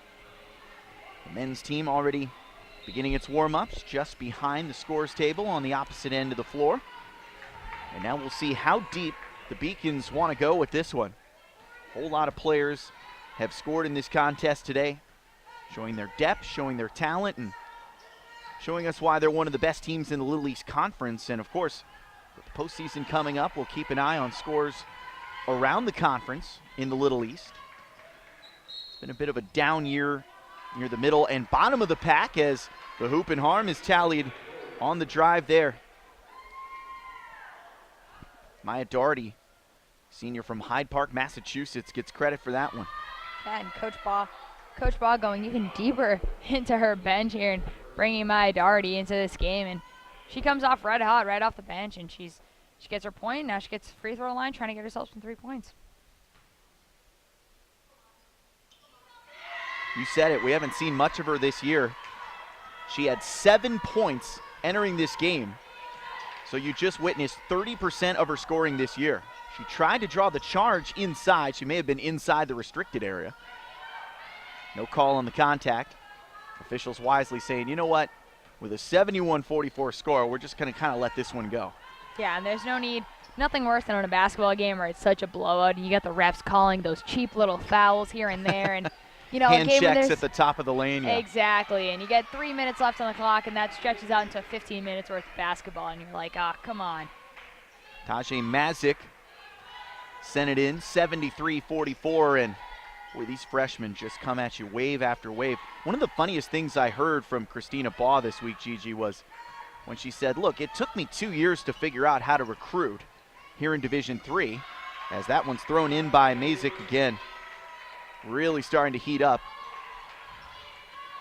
But she said, in Division III, you're just not sure how many players are going to show up once the semester begins, and she joked that maybe I overcompensated a little bit. I got so many commitments from freshmen, and then all of a sudden 13 of them showed up. I said, okay, I'm going to have to find some playing time for all of these young, talented players. But one of the good things about having such a deep roster is it forces a lot of competition in practice, and if you want to get some court time, or more importantly into the starting five for Christina Baugh's UMass Boston team that's closing in on its 20th win, you better be good. And we actually did a Behind the Beacon segment on women's basketball when they went on a 12-game winning streak, and we talked to senior captains Raven Kelsey and Katie Matthew, who have been here all 4 years, and they've experienced a season without Coach Baugh, and now there are 3 seasons with her. And they've said it, they're like, we have enough kids on the roster this year that we can play 5-on-5 at practice, and we can have those competitive practices here and there that it creates that game-like atmosphere, and that's what you need if you want to be a successful team. And this successful team exacting some revenge against a Plymouth State squad that swept through UMass Boston last season. The script will be flipped here in the 2018 campaign. 31-point lead. It'll be 2 wins over the Panthers, who are certainly in a rebuild situation. They'll drop to 2-10 in the Little East this year. Corner jumper, nothing there. Panthers also going deeper into their bench now for third-year head coach Allison Flynn. Jess Conant, who's taken a huge step forward in her game, will be back next year for a senior season. Conant, McLaughlin, and Roach, the only players in double figures, but look at these shooting percentages. 4 of 13, 5 of 12, 4 of 13. That's a credit to the Beacons defense. Mazik's just having fun now. And at this point in the game, you know, you can't really blame her. You can't blame her at all. Your team's up by so many points that it's just like at this point you got to have some fun with it. There's 1:45 left on the clock. Pretty sure everybody knows that this game's over. It's kind of a miracle. Plymouth State's come back, and you know, why not have some fun? Why not try to get, you know, your stats a little bit higher up than they could be? Should be a fun interview with head coach Christina Baugh coming up immediately following the game. We hope that you stick around for that. Gigi and I will break down the team leaders and say goodbye for game one of this doubleheader today. Jason Harris and the men's team, chance to get themselves a postseason bid. A top 4 finish in the Little East would guarantee a home postseason appearance. And the UMass Beacons women's basketball team, UMass Boston that is. I knew I'd do that once today. It's our Twitter handle. There you go. It's what we use on Twitter. Okay. So I can't blame wow, you you really too bailed me out there. Thanks a lot. You're a heck of a teammate. But the point I was trying to make is that it's assured that this Beacons women's basketball team will be playing here in the postseason, and that's got to be exciting. There's a strip coming back the other way. Wisely there, Mazik just settles things down. Yeah, no reason to show up Plymouth State now with a 33-point lead. And honestly, if that was me, and in my head, I'm like, oh, she's going to go up for this layup, and she's going to get herself an extra 2 points, and all of a sudden she pulls up, and I'm like, you know what? You're a way smarter basketball player than I am. And this will be the largest win for UMass Boston since an 81-44 victory over Dean College back on February 1st. Beacons just let the shot clock run out. Great offensive day by Shania Osborne, 6 of 7 from the floor. She had 13 points, but our player to watch, Megan Dixon, watch me drop 15 points, 4 of 6 from 3. A well-rounded effort by the Beacons, who started a little slow today, but they came to life when it counted most. Plymouth State just dropping in a couple shots here in the closing moments. A stat stuffer for Ayanna Howard, a freshman from Manchester, New Hampshire, who got really pumped, but it's too little too late. The Beacons win big, 77-46.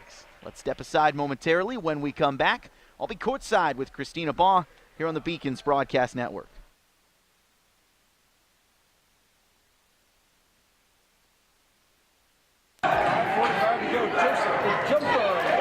Hi, my name's Carl Joseph. I currently a criminal justice major. I'm a senior. I am from Brockton, Massachusetts.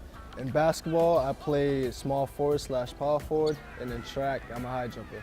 Basketball has always been my first love. The favorite part was probably our win over MIT. Like that was tremendous. I almost came to tears just from where the program has come from when I first came here to where we are now. It's just amazing, and I love it. Honestly, I was recruited for basketball. My high school coach actually emailed the track coach here, and she walked into the gym one day and it was just like, here, you, come talk to me. And I was on the track team. It really wasn't much of a choice.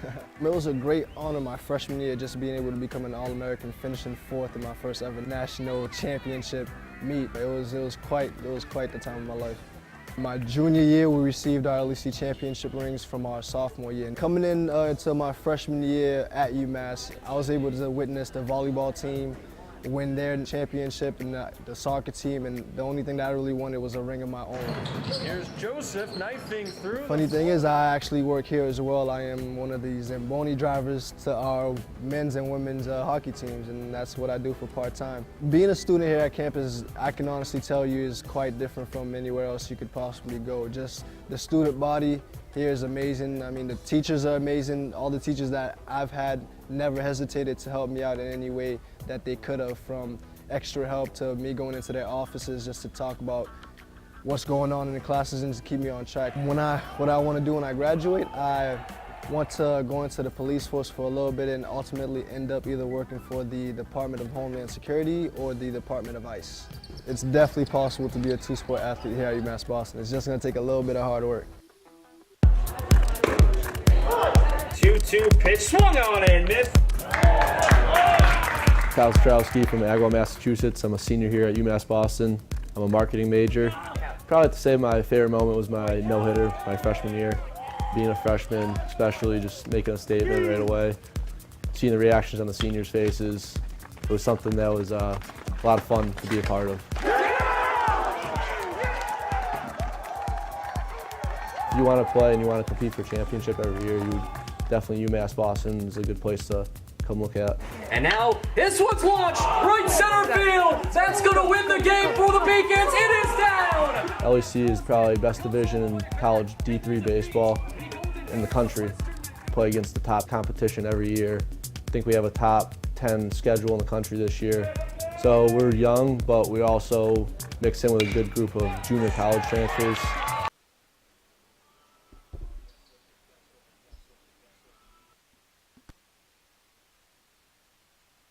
Coach Christina Baugh, congratulations on the victory. I want to take a second here to honor the team. First time ever that the UMass Boston women's basketball program has won 20 games in a season. I know there's still plenty more work to do, but can you look back on what an accomplishment like this means for the program? Yeah, man, we take it one game at a time, but it's a huge accomplishment for these kids. You know, I wanted to go get kids that were going to buy in and had a little bit of character, and that's our word this year. So I'm just really happy for them, you know, that the grind day in and day out, and that they've won a lot more 40 minutes than they've lost. So I'm just happy for them. You know, it's about them. It's their experience. I'm just happy that they're on board, they're on the ship, and we're heading the right direction. And there was an opportunity there for Plymouth State to cut that deficit to 9 points, but in the second half, your team got a lot more high percentage shots and really pulled away. You had to be impressed with that. Yeah, in the first half, I think we took 17 or 18 threes and made 7, so kind of taking 5 to 7 in the second half and moving the ball. We talked a lot about moving the ball, created uncontested shots, and I think our rhythm was much, much better. But I'm going to be honest, it's all about defense. You defend and rebound, you can win games. And, you know, my goal in the fourth quarter was to hold them to 6 points, and we did that. So that's what I'm really happy about. That's what I'll take home tonight. An outstanding defensive finish, but I want to point out your leading scorer, Megan Dixon, who just happened to be on the front page of the program today, so seems fitting. What makes me happy about is the teammates behind her. Really? That's what makes me happy. I think the best bench wins more games. Well, congratulations on a great team win today, and good luck the rest of the way. Thank you. That's Christina Baugh, head coach of the UMass Boston women's basketball team. An impressive victory over Plymouth State this afternoon. We'll wrap it up when we come back here on the Beacons Broadcast Network. You tell me it gets better in time. You say I pull myself. It's on us. It's on us. It's on us. It's on us to stop sexual assault. It's on us to act as a family and protect one another. Not hurt one another. It's on us to trust our instincts and be direct. To talk openly and honestly about sexual assault. It's on us. To not be a bystander. If you see something, say something. And to intervene in any way that you can. It's on us. If someone does not or cannot consent to sex, that is rape. Consent is voluntary and mutual. It can be withdrawn at any time. And past consent does not mean current or future consent. There is no consent when there is force, intimidation, or coercion. 1 out of every 16 male college students are raped. And 1 out of every 5 female college students. Which one of us? And which one of us? One thing that we all need to remember is to never blame the victim. It's on us. To stop it at the source. And to spread the word. So take the pledge and get involved. The pledge is a personal commitment to help keep men and women safe from sexual assault. It is a promise not to be a bystander to the problem, but to be a part of the solution. It's on us.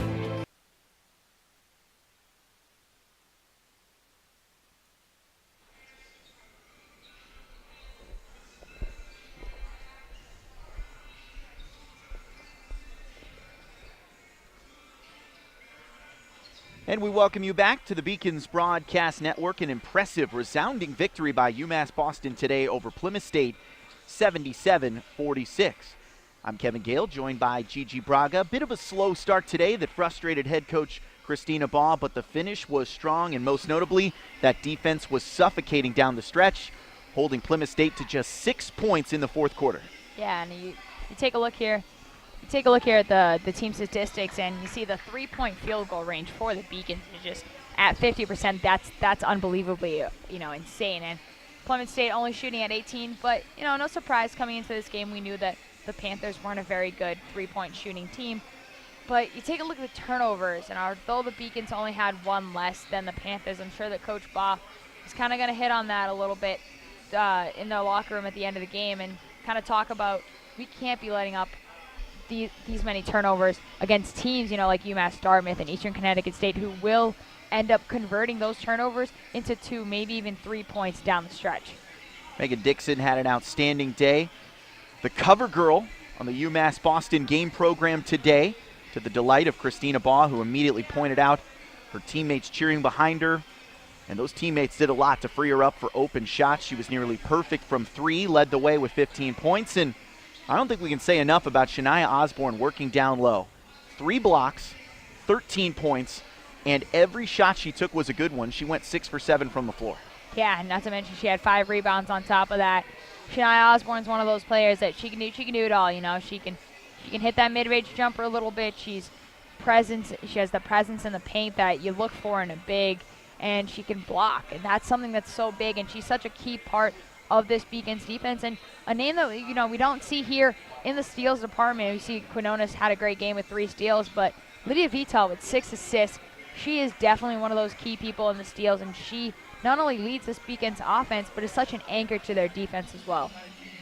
So UMass Boston will remain in second place in the Little East standings, improving to 10-2 in the conference.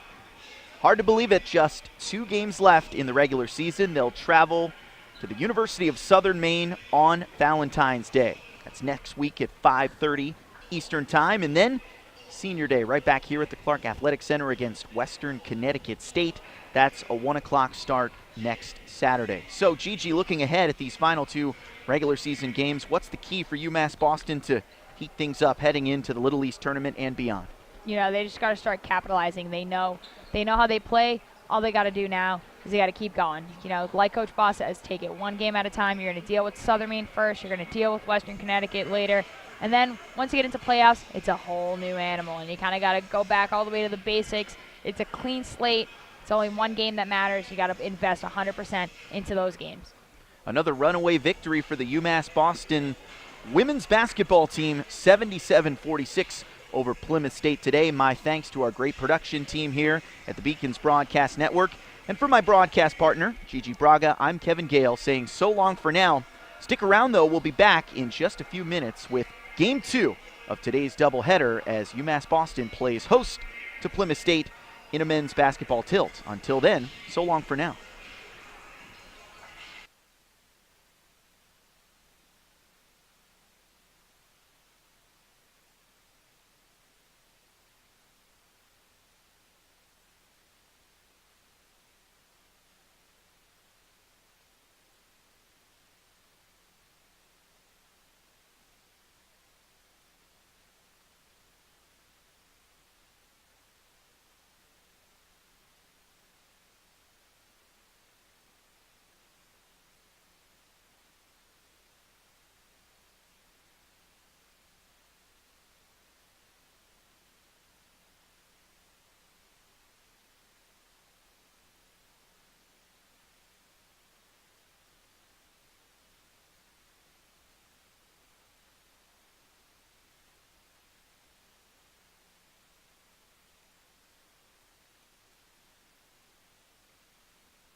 Following a decisive women's basketball victory by UMass Boston in Game 1 of today's doubleheader, Plymouth State is back again for game number 2 against the homestanding Beacons, this time in a men's basketball tilt in Little East Conference play. We welcome you back to the Beacons Broadcast Network. I'm Kevin Gale, joined by Gigi Braga. UMass Boston sitting in prime position to host a Little East Conference tournament game for the first time in a long time. Under third-year head coach Jason Harris, this team trending in the right direction with the postseason clearly set in its sights. But first, it's a Plymouth State team today, Gigi, that is just 1-10 in the Little East Conference this year, but they have a dangerous scorer up top, Jalen Leroy, top scorer in the league with 24 points per game. Yeah, and Leroy is just, he's such an amazing player, you know, on the defensive end and on the offensive end. And then you got a guy like Mike Osgood, who is just, you know, such a powerful big who can also produce the points. And it's, you know, it's interesting as to why this Plymouth State team isn't more successful when you look on paper, when you look at their record at least, especially in Little East Conference play. This is a Plymouth State team that has struggled, as you can see that record overall, not a good one, but they've won 3 of their last 4 games and lost by just 4 points at Southern Maine last time out. It's Plymouth State already getting fired up on this end as they'll take this ball away. Yeah, and Michael Boyd getting called there for that foul, and you know he didn't want that one, and just a really good play there by the Panthers to get that foul drawn so early in this first half. Michael Boyd, part of a 4-guard set, along with the senior Iser Barnes, Charles Mitchell, the freshman, Dason Sinelli, and Dan Powers, a player to watch in this game today, a shooter who's been better than his average this year, and you know when he finds his shot, he can really heat things up, and Jalen Leroy right away drops in a 2. Yeah, and Leroy's just one of those players where you can't leave him open at all. Quite frankly, you can't putting one guy on him is even dangerous as well. He gets the ball, you kind of want to immediately double team him just because he's such a good scorer. Dason Sinelli scores first for UMass Boston.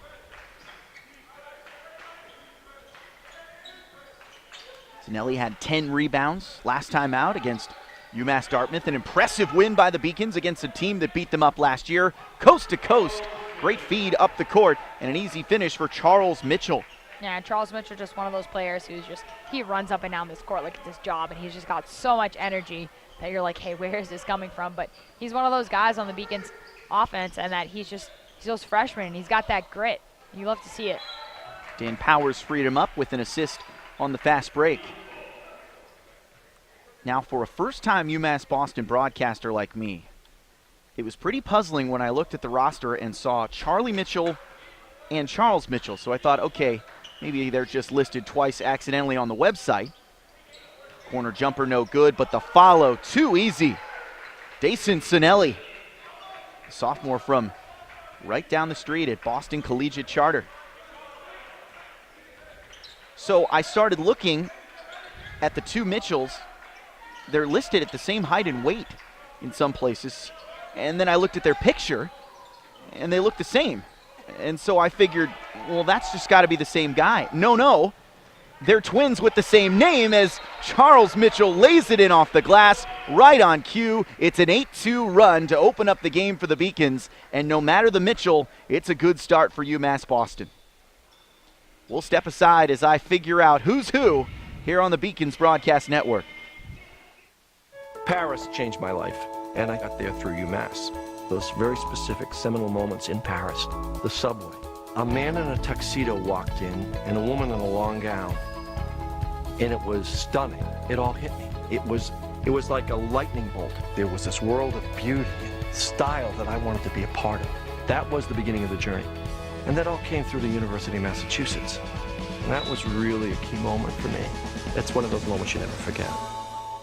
Perfect start from the floor for Charles Mitchell, freshman guard, and identical twin wearing number 5. So I ask you, Gigi, how do you tell, other than Charlie wearing number 4 and Charles wearing number 5, how do you tell these 2 Mitchell boys apart? Honestly, sometimes you can't.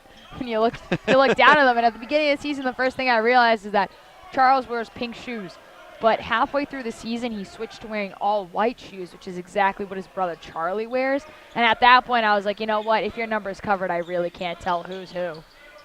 Seth Arensky, the voice of UMass Boston, told me, keep an eye out for Charlie as a pass-first point guard, and Charles Mitchell's going to be that spot-up shooter who gets open from everywhere. Yeah, he's not wrong about that, Seth. Seth usually knows what he's talking about. Fast break broken up momentarily, and in fact, this will go to Plymouth State. I believe it was last touched along the baseline by Iser Barnes, another Boston native. In fact, if you're looking for a player on Jason Harris's team from outside Massachusetts, you're not going to find one.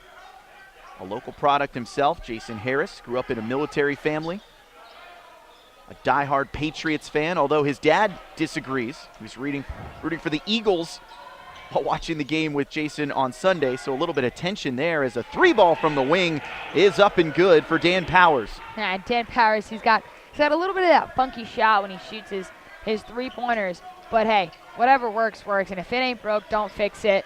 And Dan Powers just, getting that three-point shot down, and he's one of those players that's such a leader for this Beacons team. Shots just aren't falling for Plymouth State. Good grab momentarily by Colin Sullivan, and then he lost the handle. Crossover dribble by Mitchell, and he shuffled his feet. Carry called. It's 11-2 Beacons, and bringing up Seth Orensky again.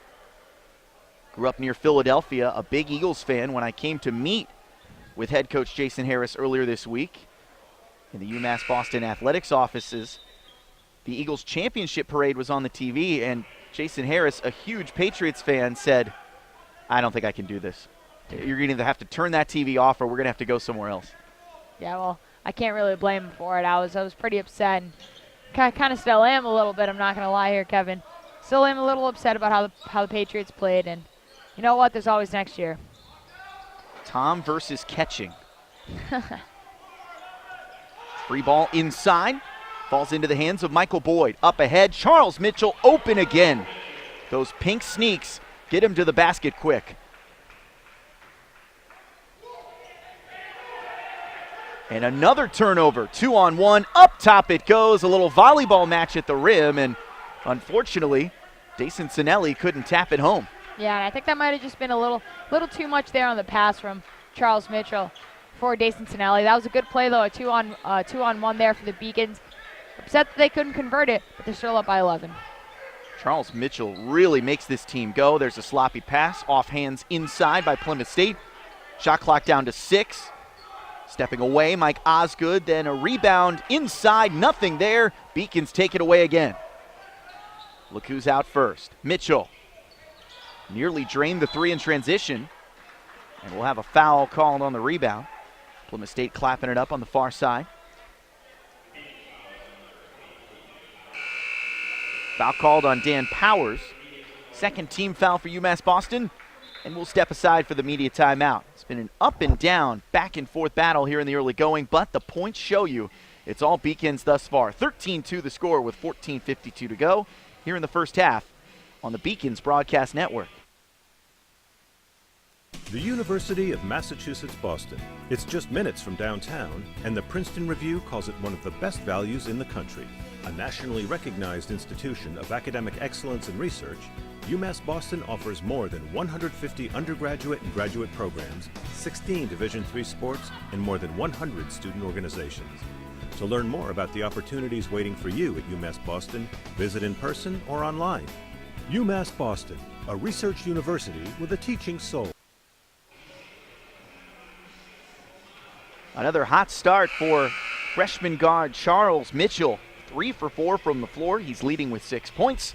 And UMass Boston has the 13-2 advantage in the early going here against Plymouth State. We welcome you back to the Beacons Broadcast Network for Game 2 of this Saturday doubleheader. UMass Boston women's basketball put up 77 points in the opener as part of a 30-plus point victory over Plymouth State to get the season sweep. And now the men looking to continue that dominance here in Game 2 as they force another turnover. Back the other way they come. Charlie Mitchell hands it to his brother. 3-ball rattles home. And like I said before, Seth Orensky kind of knows what he's talking about. And there you see it, perfectly evidently executed. You got Charlie Mitchell, great point guard. He just passes right off to his brother, and they have that terrific chemistry. He just nails that three-pointer. They have the exact same haircut, too. Two twins with the same name. And outstanding additions to this UMass Boston program as the shots are just not falling for Plymouth State. as Charlie gets hit hard there. Trying to race out on the fast break, Charles. And James Hawkins Jr. there to help him up. They're going to call the foul on Colin Sullivan, senior guard playing for his hometown team in Plymouth, New Hampshire. Plymouth State 9-13 overall this year. Last place in the Little East standings at 1-10 in the conference. UMass Boston right now sitting middle of the pack in that fourth spot. The top 4 teams in the conference will host a postseason game, and Jason Harris pointing out earlier this week that UMass Boston controls its own destiny. If they win, they'll get to right to host for the first time. And really, the other results around the league have nothing to do with them. So it's kind of a coach's dream. And you know, a funny stat here that our SID Dave Wahlberg brought out to me the other day is that if men's basketball wins here today, we will have a quadruple, how did he phrase it? It's a quadruple home. Every single winter team is playing a home game, is playing a playoff home Quadruple game. home advantage. There we go. Okay, women's hockey gets a home game, men's hockey gets a home game, and men's and women's basketball do too, and that's for the first time in school history. That's got to be so exciting for this UMass Boston athletics program here in NCAA Division III. The growth is clear. This entire campus feels like a work site. New construction all over the place. A lot of exciting things to come for the Beacons as they have really kept Plymouth State quiet offensively. One